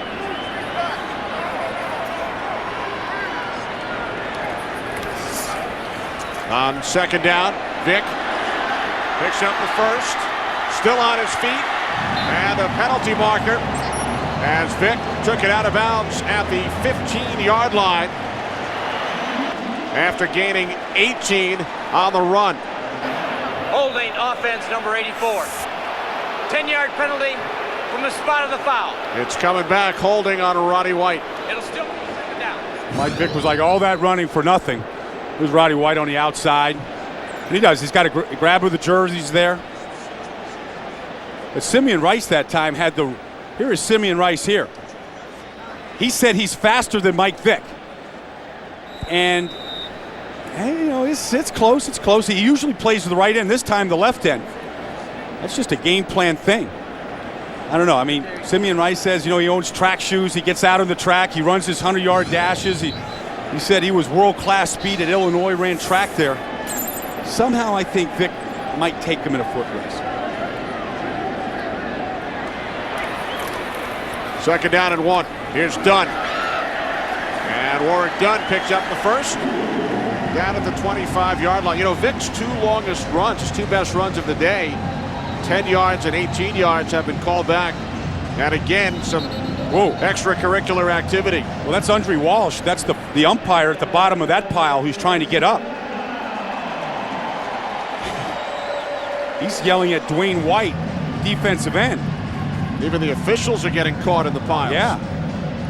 Wonder if anybody was giving Andre a rabbit punch at the bottom of that pile like we've seen a lot today.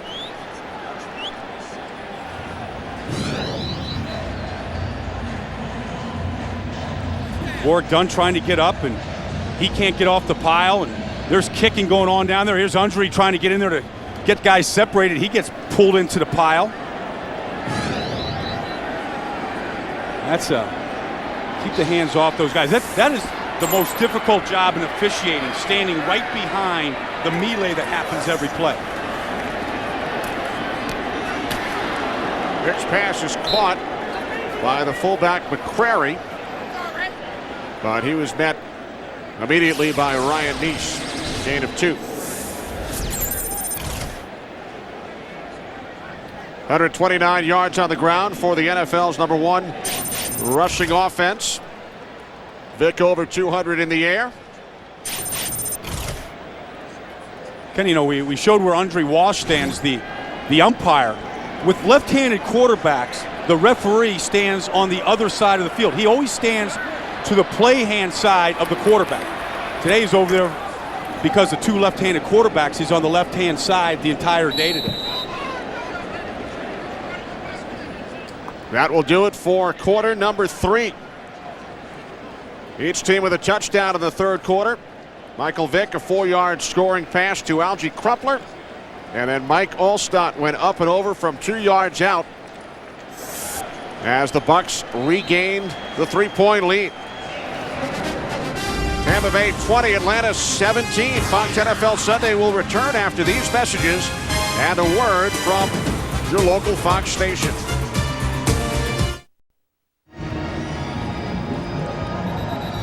Back in Atlanta with producer Pete Macheska, director Michael Frank, associate director Barry Landis, Kenny Albert, Brian Baldinger, Jay Glazer. Each team with a long touchdown drive in quarter number 3. And now the Falcons on the move. Falcons have been good on third down today, and one of the areas of specialty, I think, of Mike Vick.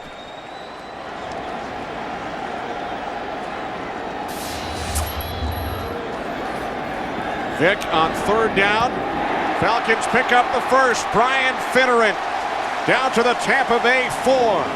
Mike Vick 8 for 13 on third downs today. And that time Tampa Bay only rushed 3, gave Vick time to find Finneran, his second favorite receiver on the outside. Nice job of sitting down by Finneran.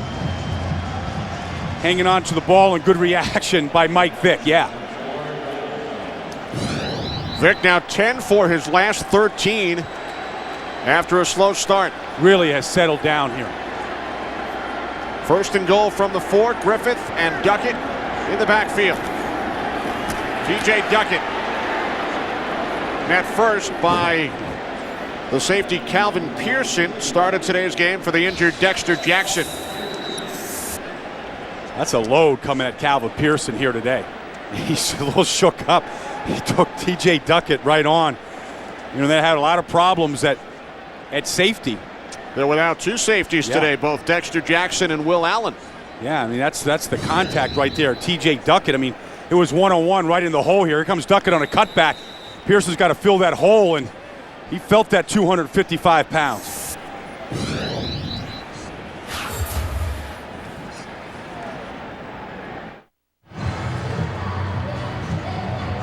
Calvin Pearson heading off. The Bears have allowed the fewest points in the league. They're shutting out Carolina in the fourth quarter in Chicago, 13-0. So if the Bears win that game, the winner of this game would be tied for first with Carolina in the NFC South. And the Bears would go on and win their 6th straight game. And they will travel down to Tampa next week. Second and goal from the 4. Off the fake to Duckett. Vick to the end zone. Incomplete. Intended for the tight end, Crumpler. Well, I tell you, there's the rookie, Dante Nicholson, that was in there in the coverage. He just came in, the fourth safety for Tampa Bay. Replacing Pearson. Yeah, and here he is. I mean, what a play. You come in as a rookie, and the first play you got to do is go defend Alge Crumpler. Vick thought he had that ball in there. He got his arms up for a touchdown, and really a great individual play by the rookie, Nicholson. Nicholson, a fifth-round draft pick out of Oklahoma. 3rd and goal.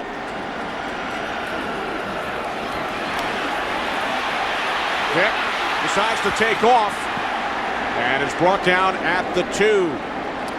I don't know. I mean, this is a decision here. I guess they're going to go kick the field goal. You get down this far. This is their 5th straight drive over 10 plays.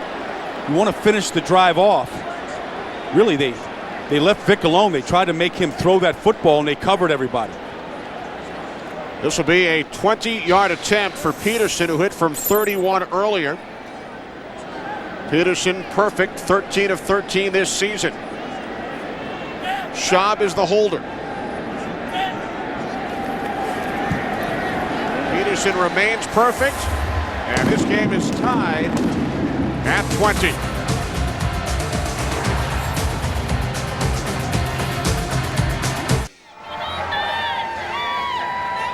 Back at the Georgia Dome, we are right back where we started, a tie game. What's a rivalry without fans showing up, for the visiting team, right? Always wondered how they get tickets. Big waiting list to get tickets in to see Mike Vick here in Atlanta. How does somebody from Tampa get a ticket? Got to go to eBay for that or what? I thought you helped them out. No money coming out of my pocket for that. You got to go out there and scalp them out there on the street corner. Kickoff looks like it went out of bounds, which means the Buccaneers will start at their own 40. Kickoff out of bounds. The ball will be put in play at the 40-yard line. I think that ball hit the pylon in the air, Kenny. And I was wondering, if you went to a state fair and you said, okay, that's how many shots do you get for a quarter to go kick the ball and hit the pylon? I bet nobody would ever do it. That one little orange post right there from 70 yards away just got hit. I don't know. My money would be on Jake Glazer to do it. Glaze got some great skills. You never know what Jake could pull out of his pocket. He's working the field right now. Buccaneers start from their own 40. Cadillac Williams looks to bounce it to the outside and is tackled after a gain of 3 by Ronnie Hurd. Jay, do you think you can do it? Nah, I actually need a cutoff man to second or first base, guys. Hey, Chris Sims, looking at him down here, he's in charge right now, trying to lead this Tampa Bay Bucs team back. One guy who's very familiar is on the other sideline. That's Brian Boigner, the equipment manager for the Falcons. Guess what? Sims actually worked for him when he was at the Giants when he was about 10 years old. I'll finish after this, guys. All right, Jay, 2nd down and 8.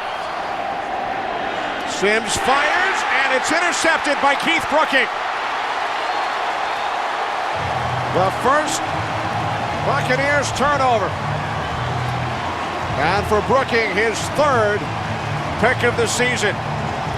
Great individual play by Keith Brooking. Keeping his eyes on Sims, going to the deep middle of the field. Brooking running with just dropping into his zone here, trying to get the ball over his head. And I don't know, if Brooking didn't get that ball, somebody else might have. Throwing it into the middle of the field, a dangerous throw. Boy, Brooking went way up for that ball, too. So the Falcons will look to capitalize on the turnover. They start from the Bucs 49. Vick firing downfield, and it's incomplete, intended for Michael Jenkins. Well, everybody fell on that play. One guy tripped and the whole thing blew up. Going to the deep threat, Michael Jenkins, who he likes.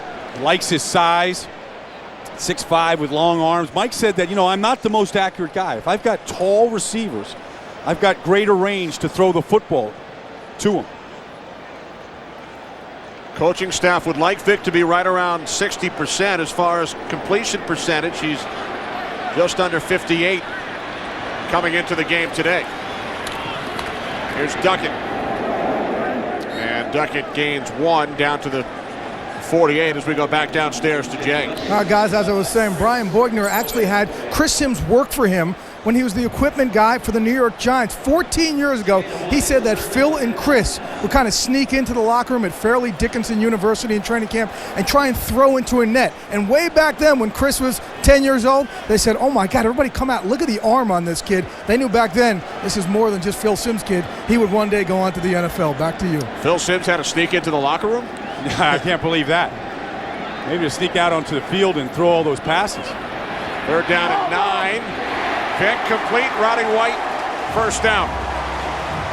Another 3rd down conversion for Mike Vick throwing it today. Been at his best on 3rd down. And really, you can see now for the first time, this Roddy White got a smile on his face, the rookie healthy, Michael Jenkins healthy. You can see now what the plan was for Atlanta, to get these athletic #1 pick at wide receivers involved in the game. Here they are both to the same side of the field. First 100-yard game in the NFL for Roddy White. Vick, a season-high 249 yards in the air. They keep it on the ground on 1st down. Down to the 34. So it will be 2nd down and 9. Well, that's the Spaceship 7, the rocket ship that John Gruden was talking about. And today, in the areas that I like to look at Mike Vick in, really, the 3rd downs has been the most impressive area. 7 of 10, 150 yards, moving the ball, but he's got a touchdown, the field goal in the red zone today. He's been good in the 2-minute drill at the end of the first half.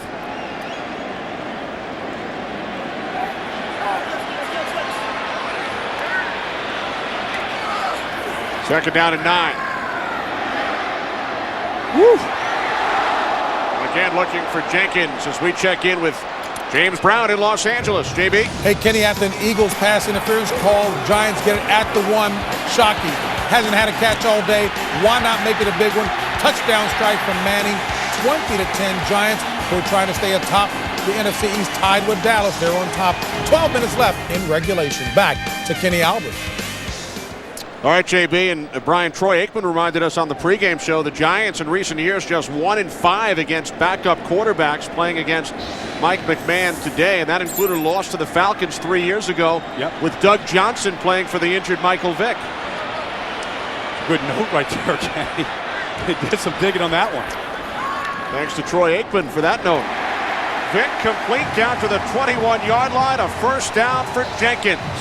This is getting repetitive, but that's a key 3rd down play. And you know, Booger McFarland, the defensive tackle for Tampa, said we want Vick to throw the football.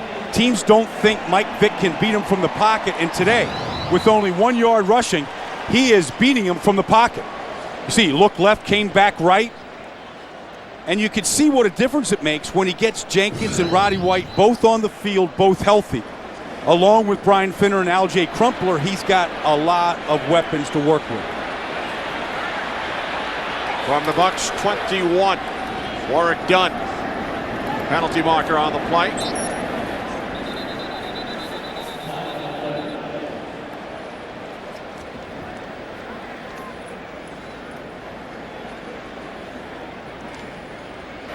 Holding, defense number 92. We'll add 5 yards to the end of the run. Automatic, first down. Well, that was on Booger McFarland of Tampa Bay, who we just mentioned. He was saying we don't do anything special for Vick. We just play our zones, we play our defense, and when he's out of the pocket, we go tattoo him. One thing that Keenan Forney, though, the right guard of Atlanta, said is when we're running our offense, we wear teams down. We can see it in their faces. Keenan Forney getting a chance here to keep this drive alive. A lot of plays right now for the Falcons the last 6 drives. From the 15, Vick escapes. And Michael Vick gaining 5 yards down to the Buccaneers 10. About 5 different people thought they had a chance at Vick, and they're all picking themselves up off the ground. Simeon Rice keeping his eye on Mike Vick in the last play. Anthony McFarland looking a little tired getting off the field. Here's Simeon. He gets cut. He gets back up off the ground. Thought he had a shot at Vick. Back down on the ground. Got to get back up off the ground. Dwayne White, number 90, also injured on the play. Yeah. Well, that was a low block that time on the outside by Shape for the left tackle. White's gone to the sidelines. Here's Duckett. Gains one and then is forced back. A field goal for the Panthers, so they are now trailing the Bears by 10. A look at what Vick has done since the slow start. Well, I think he was guilty of what he talked to us about on Friday, Kenny, when he said, big division game, I know a lot's on the line here. I can't come out hyped up, and I think he did. I think he was overhyped, wasn't setting his feet, the ball was sailing on him. But as the game's gone on, he's calmed down. You know, his feet have calmed down, and he's really throwing the ball really well here the last 2.5 quarters. 3rd down and 5 from just outside the 10.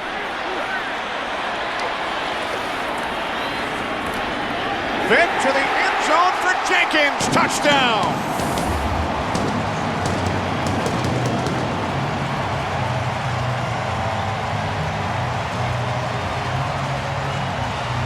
Kenny, we talked about Mike all day in 3 different areas. 2-minute, 3rd downs where he's been sensational in the red zone, and this is his 9th touchdown pass of the year in the red zone with no interceptions. And you can see today, for the first time, getting Jenkins, Roddy White, everybody healthy, what a difference it makes in the passing game for the Falcons. The Falcons have now scored on their last 5 possessions. 2 field goals and 3 touchdowns.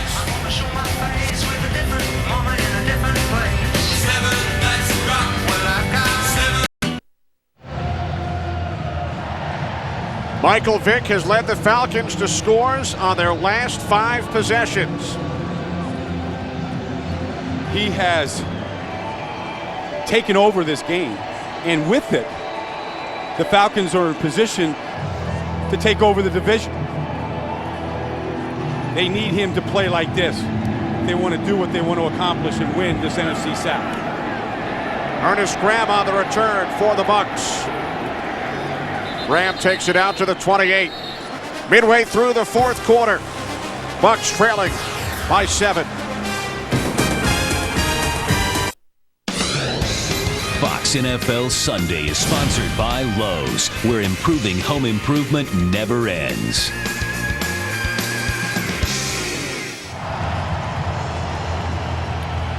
The Falcons upset here at home last week by Green Bay. Fell behind today 13-0.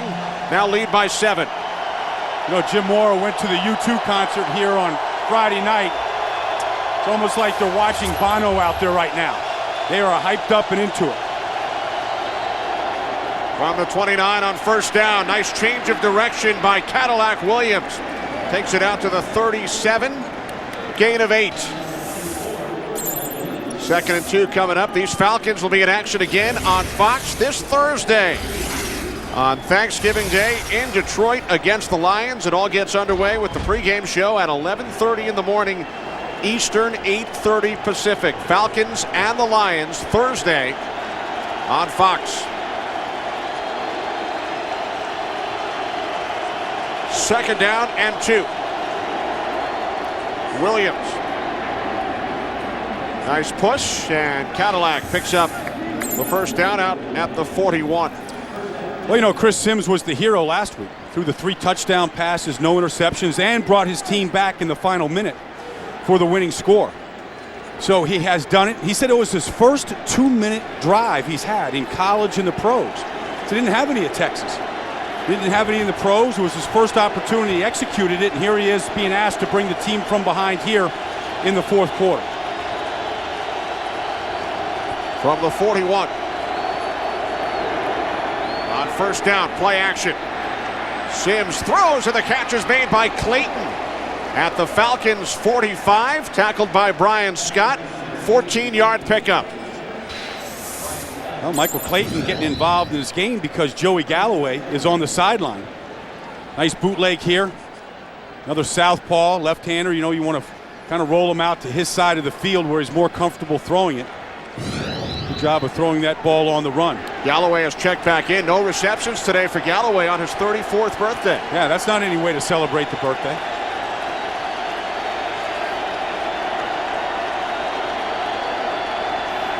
From the 45 of the Falcons.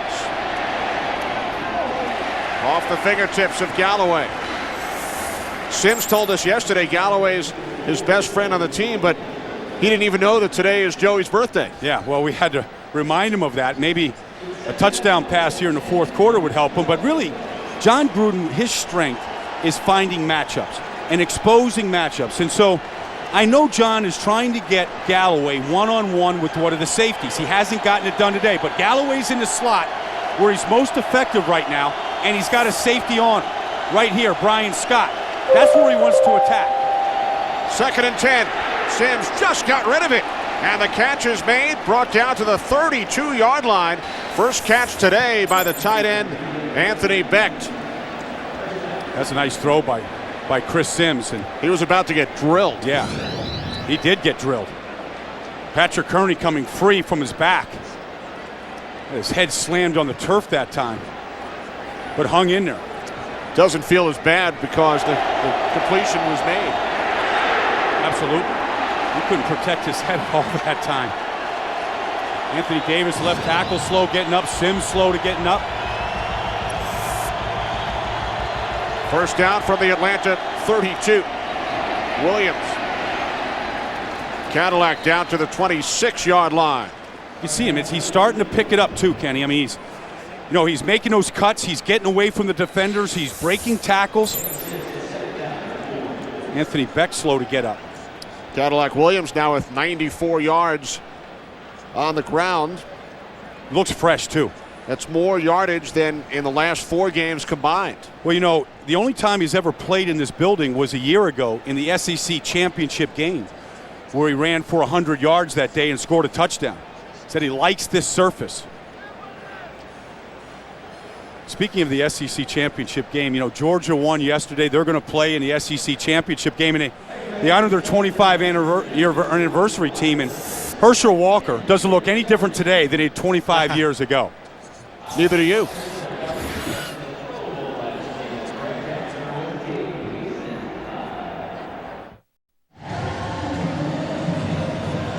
Back in Atlanta, the Tampa Bay Buccaneers on the move, trailing by 7. That play chart of John Gruden keeps getting a little bit bigger and bigger every year. 2nd down and 4. Cadillac Williams. And Williams picks up the first down at the Falcons 21. Regardless of what happens today, this is a good day for Cadillac Williams. And you get this kid running, you can see that he can carry the load. He can push a pile. He looks healthy. Bouncing out here. He runs off the field, got a lot of bounce in his step. Ed Donatel there, the defensive coordinator, trying to shut Tampa down on 3rd downs. Good chess match back and forth. 2 tight ends of the game. 1st and 10, the handoff to Allstott. Allstott gaining 5 down to the Atlanta 15 as we send it west to JB. Kenny, maturation between Eli Manning and Plaxico Burress. 3-step drop. You think it's going to be a short route? No. Plaxico takes off. Good recognition between the two. 61-yard strike. It was a 3-point game. Now a 10-point game in favor of the Giants. Under 5 left in regulation. Back to Kenny Albert. JB, that's Shockey and Plaxico Burress getting in the end zone, helping him take that lead. There's Allstott. And he's hit for a loss. Hit in the backfield by Keon Carpenter. Sets up a huge 3rd down here. Tampa Bay down a touchdown, going up against a defense that is the best in the league at stopping teams on 3rd down. Gruden knows that. Trying to dial up the right play here, and he's going to take a timeout to think about it.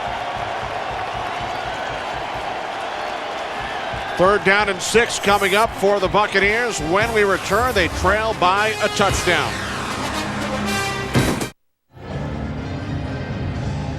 I think John Gruden right here calling this 3rd down play. I believe that if he doesn't make it, he should kick the field goal.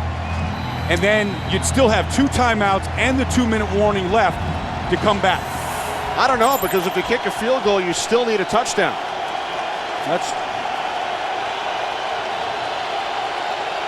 We'll see what the Buccaneers do here on 3rd down and 6.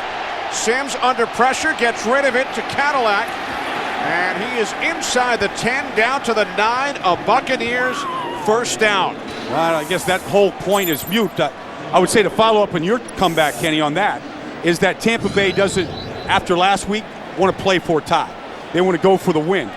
Right now, Cadillac has given this team a huge lift today. Big catch by the young rookie there to keep this drive alive. A lot of faith in Chris Sims making his 6th start and a rookie back on a key 3rd down to go from Sims to Cadillac. We have hit the 2-minute warning in Atlanta. 1st and goal from the 9 for the Buccaneers when we return.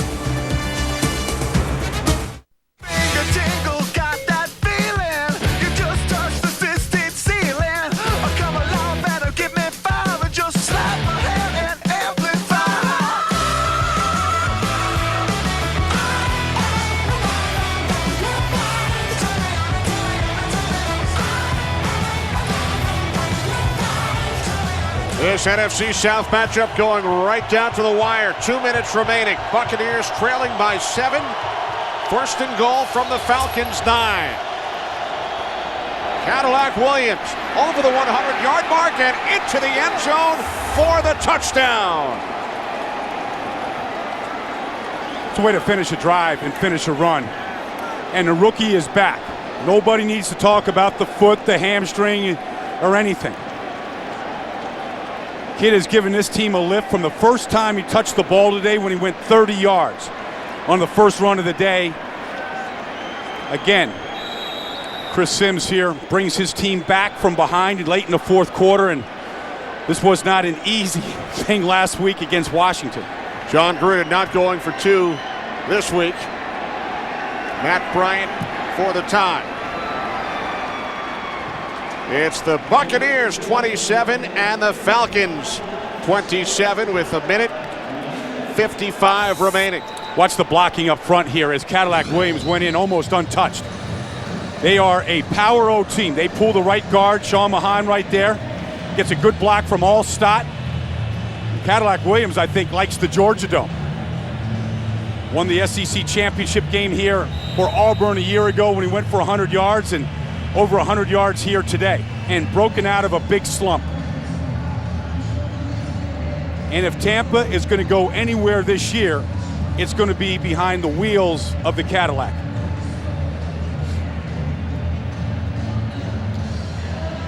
He got a lot of faith there. He likes Cadillac now, and he wants to have just a featured back.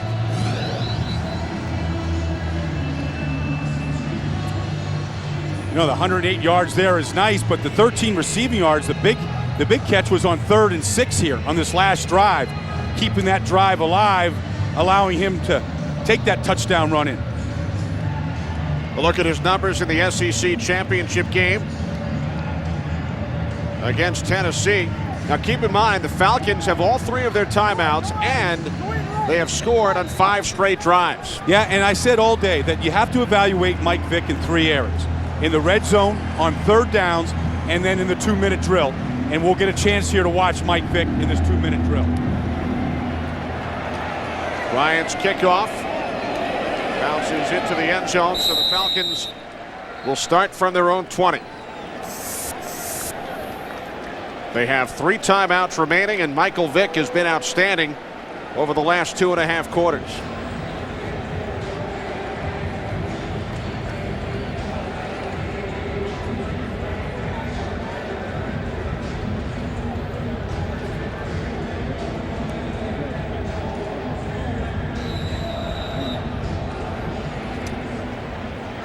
Mike Vick starts this 2-minute drive with 1:55 to go and 3 timeouts, 80 yards to go for a score. Vick has hit on 14 of his last 19 pass attempts for 201 yards. Gets rid of it on 1st down. Nice catch and a terrific second effort by Dunn, who picks up a first. Gain of 11. Well, Mike Vick here under pressure. Protection has been pretty good the last couple of quarters, but Warrick Dunn really rescued that play. The draw to Dunn. And Dunn takes it out just shy of the 40.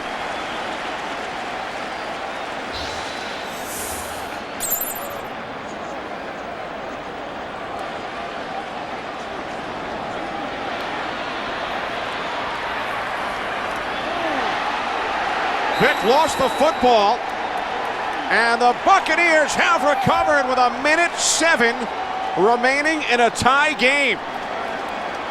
That was quick pressure by Tampa, and I don't know if Vick ever really had a good handle on that football. Timed the snap count perfectly. Derek Brooks comes right in right here. That ball hit Warrick Dunn. See, Warrick Dunn is got to block Derek Brooks on that play, and so he's coming in, and Dunn is coming in, and the ball bounced off of Warrick Dunn's helmet there. Derek Brooks forced that play. And we welcome those of you who have been watching the Bears and the Panthers. Kenny Albert, Brian Baldinger, Jay Glazer in Atlanta. We are tied at 27. Here's Cadillac Williams, who scored the game-tying touchdown for the Bucs just moments ago, and now the Buccaneers have the football back after the turnover by Vick.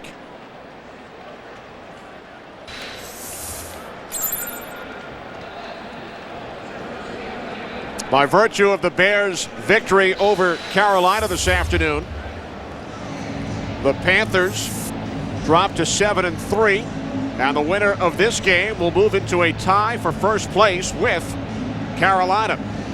And here's the big play that just happened to the Atlanta Falcons. You're going to see Warrick Dunn has got to block Derek Brooks on the play.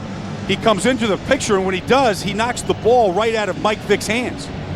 Vick never had a chance. His own man knocked it out. And then Shelton Quarles came up with the recovery. The Falcons had scored on their last 5 possessions, 3 touchdowns and 2 field goals. Derek Brooks forcing the fumble by Vick. Each team with 2 timeouts remaining.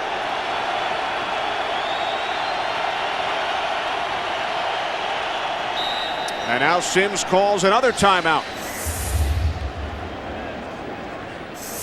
Falcons use the first timeout, and now Tampa Bay calls time. A look at Bucs place kicker Matt Bryant. His season long is 47. He's hit today from 31 and 45 yards out. Right now, line of scrimmage the 34, so this would be a 51 or a 52-yard attempt. Yeah, they need to pick up about 5 yards to get to that range right now. Of course, Tampa Bay would like to gain a lot more yards than that, get it as close as they can. Buccaneers led this game 13-0. Falcons came back, took a 27-20 lead. Buccaneers tied it moments ago. 2nd and 10 off the play fake. Sims in trouble, gets rid of it, and it's bobbled and dropped by the fullback, Jameel Cook. Huge third down right now. Big third down. Tampa Bay has got to get this ball closer. Atlanta came in today as the best third down defense in the National Football League. Good pressure that time. They send 2 guys at Chris Sims. Babineau gets the hit on him. Jameel Cook can't quite bring the ball in. The winner of today's game moves into a tie with Carolina for first place with 6 games to go. Buccaneers just 2 for 7 on third down. They have to get to the Falcons' 24. Sims changing the play. Williams. And Cadillac takes it down to the 27. Do you hear a whistle before the snap, Brian? Yeah, I heard somebody trying to get a timeout. Timeout. It'll be a 30-second timeout. See right there, that was a good timeout by Atlanta, because if Tampa Bay makes this kick, they'll be up 3, and Atlanta would get the ball back off the kickoff with a timeout left. Time to work. This will be a 44-yard attempt for Matt Bryant. His career long and his season long is 47.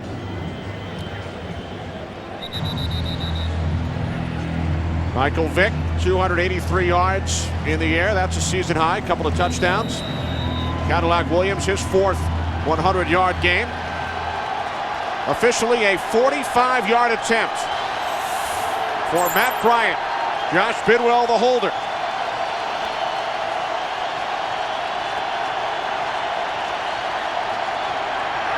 Bryant from 45. Straight through.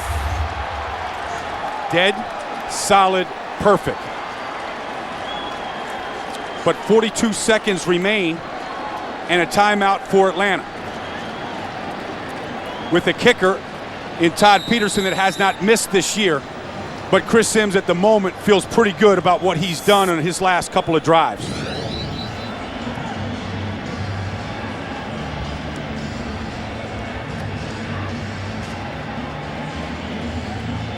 Last week, Tampa Bay scored the tying touchdown and then the two-point conversion with 58 seconds to go. And here today, the Buccaneers have scored 10 points in the last minute, 13 seconds. Two comebacks in a row in the final 2 minutes, 2 weeks in a row for Chris Sims. I think John Gruden is probably saying just what Phil Sims' dad said to him last week, like, you the man. You the man, and he's going to try to be the man.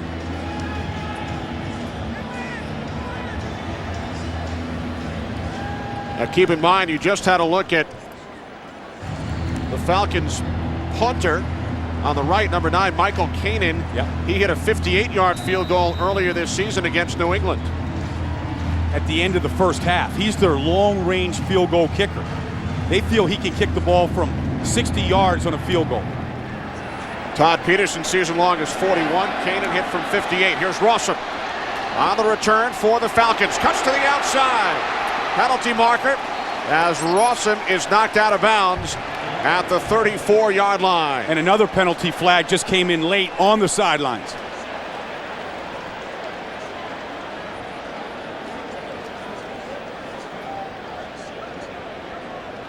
See the field judge with his hat off. Something happened out of bounds for him to take his hat off and throw it.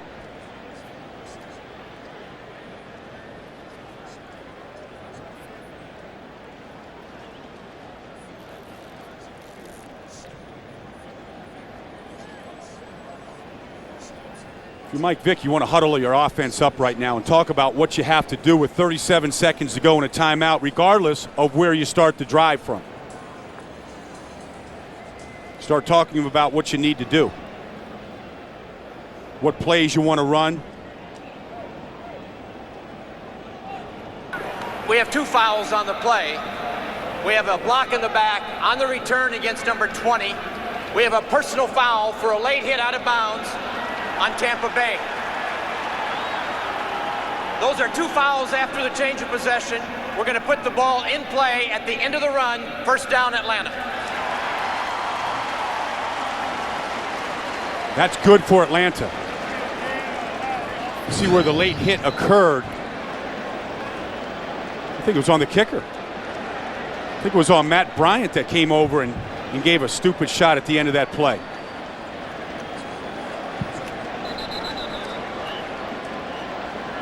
Well, it's Matt Bryant that hit him unnecessarily as Rossum was already out of bounds. That's costly. Atlanta would be starting this drive at around their 20-yard line if it wasn't for that.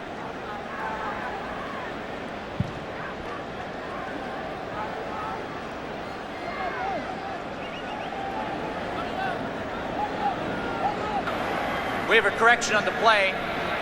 The illegal block in the back was at the 25-yard line. That's the worst spot for the return team. The ball will be put in play from the 25-yard line. So instead of the 34, the Falcons will start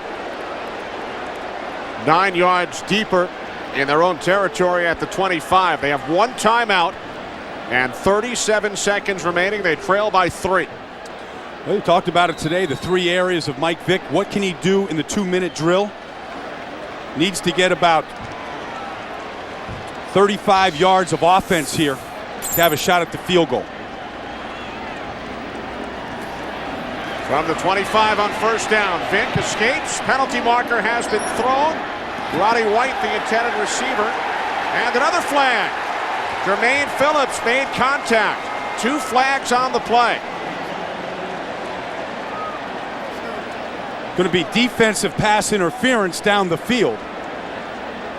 We'll see what happened behind the line of scrimmage. Holding on the offense, number 79. Defensive pass interference on number 23. Those penalties offset. Will replay first down. And most importantly for the Falcons, 7 seconds ticked off the clock. Yeah.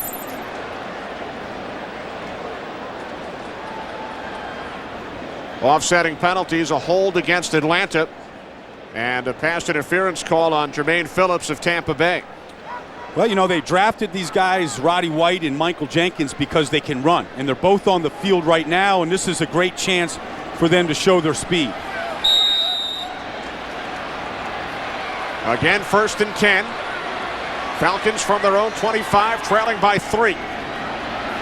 Vick in trouble. Rolling left. And he throws it away. And another flag.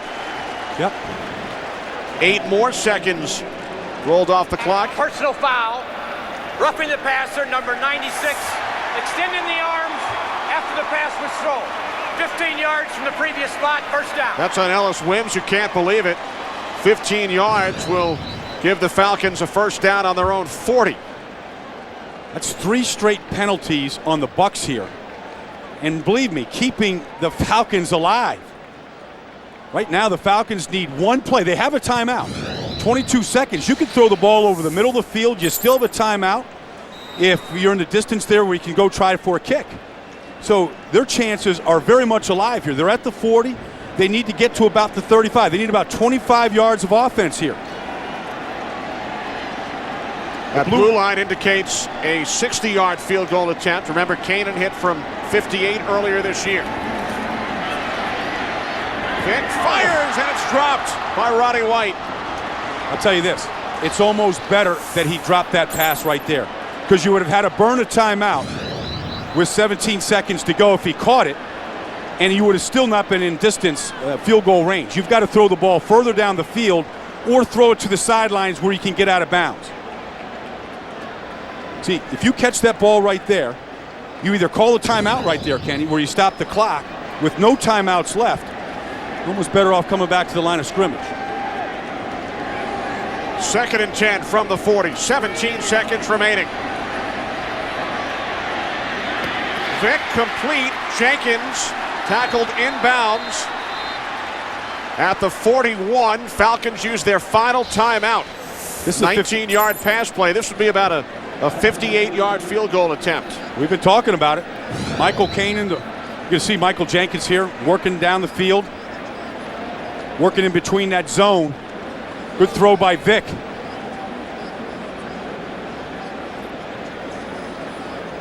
And Brian, that pass brought Vick over 300 yards for only the 2nd time in his career. And you know what? It won't make any difference if the Falcons lose this game. Michael Kanan kicked a 58-yarder at the end of the first half against the Patriots right here. He's their rookie punter.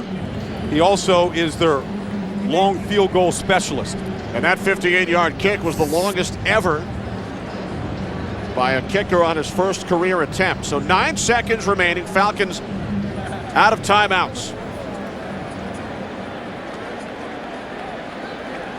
Falcons are going to try one more play here to try to get it a little closer. They have to get out of bounds. Yeah, they got to get out of bounds. Now, if I was Tampa, I would play up tight, closer to him. From the 41. He's got Crumpler. Crumpler out of bounds at the 37. This would be about a 54-yard attempt. Will it be Peterson or Kanan? They don't even know. No, it's like, what do you want, the left-hander or the right-hander out of the bullpen? And it will be Kanan. The rookie out of Western Washington who hit a 58-yard field goal against New England. Kenny, that last play was well done. You had to have practiced that before to be able to move it closer like that and get out of bounds. This will be a 55-yard attempt for Michael Kanan. We take you back to the New England game earlier this season. Vrabel called timeout.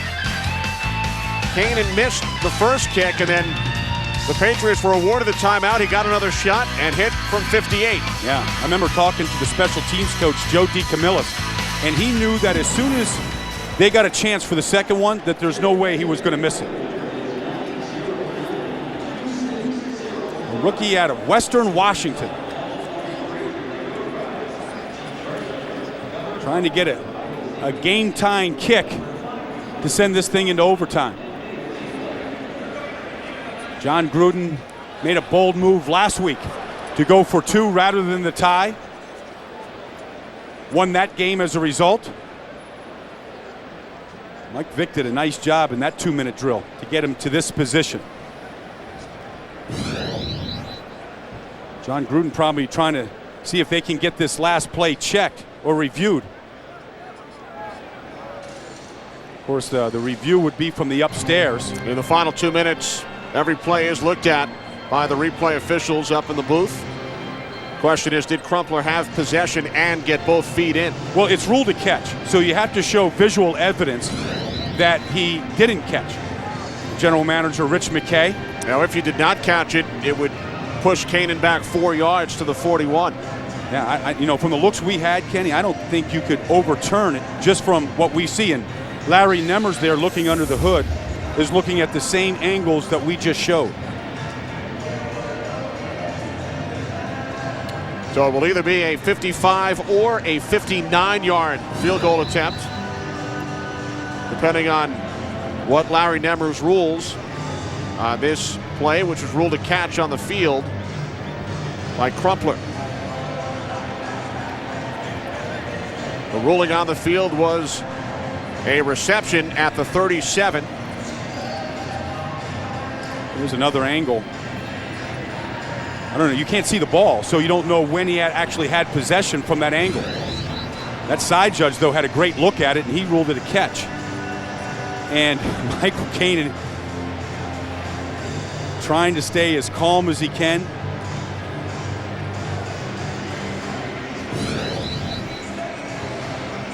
See. All right, so he's got the ball in his hands there. Both feet are in.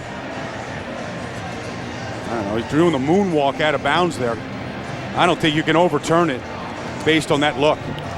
Must be indisputable visual evidence in order to overturn the original ruling on the field.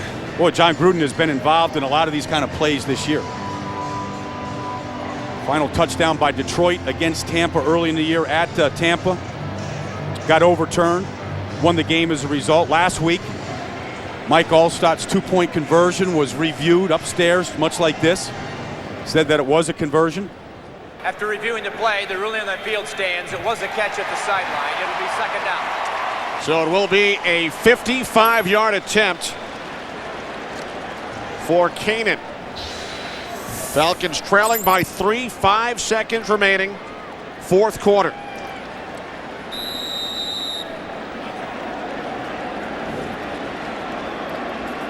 Some people can look, some people can't look. Here we go, Kanan from 55. Somebody move? Derek Brooks was. Timeout. Tampa Bay, that's their third and final timeout. I guess they don't feel Kanan was iced for long enough during that review. No, put him in the cooker and the cooler a little bit longer. Remember, coming up on Thanksgiving, it will be the Falcons and the Lions. We get you started at 11:30 in the morning Eastern. Buccaneers will be at home watching, getting ready for the Chicago Bears next Sunday. I wonder if Michael Kanan has ever waited this long for anything in his life. That's the look right there of Mike Vick, like he can't look. Just do his job and get us to overtime. Simeon has done his job today. Fans they don't even blink. Everybody's just staring into space. So now we're set. Schaub the holder. A 55-yard attempt. Kanan will try and send this game into overtime. Wide to the right. The Tampa Bay Buccaneers on the road have pulled into a first-place tie in the NFC South with the Carolina Panthers. The Buccaneers defeat the Falcons by the score of 30-27. John Gruden and the Cardiac Kids. 2 weeks in a row, right down to the wire. Matt Schaub got the hold down. Ball was right from the very beginning. Buccaneers scored 10 points in the final minute 55. They're in first place, tied with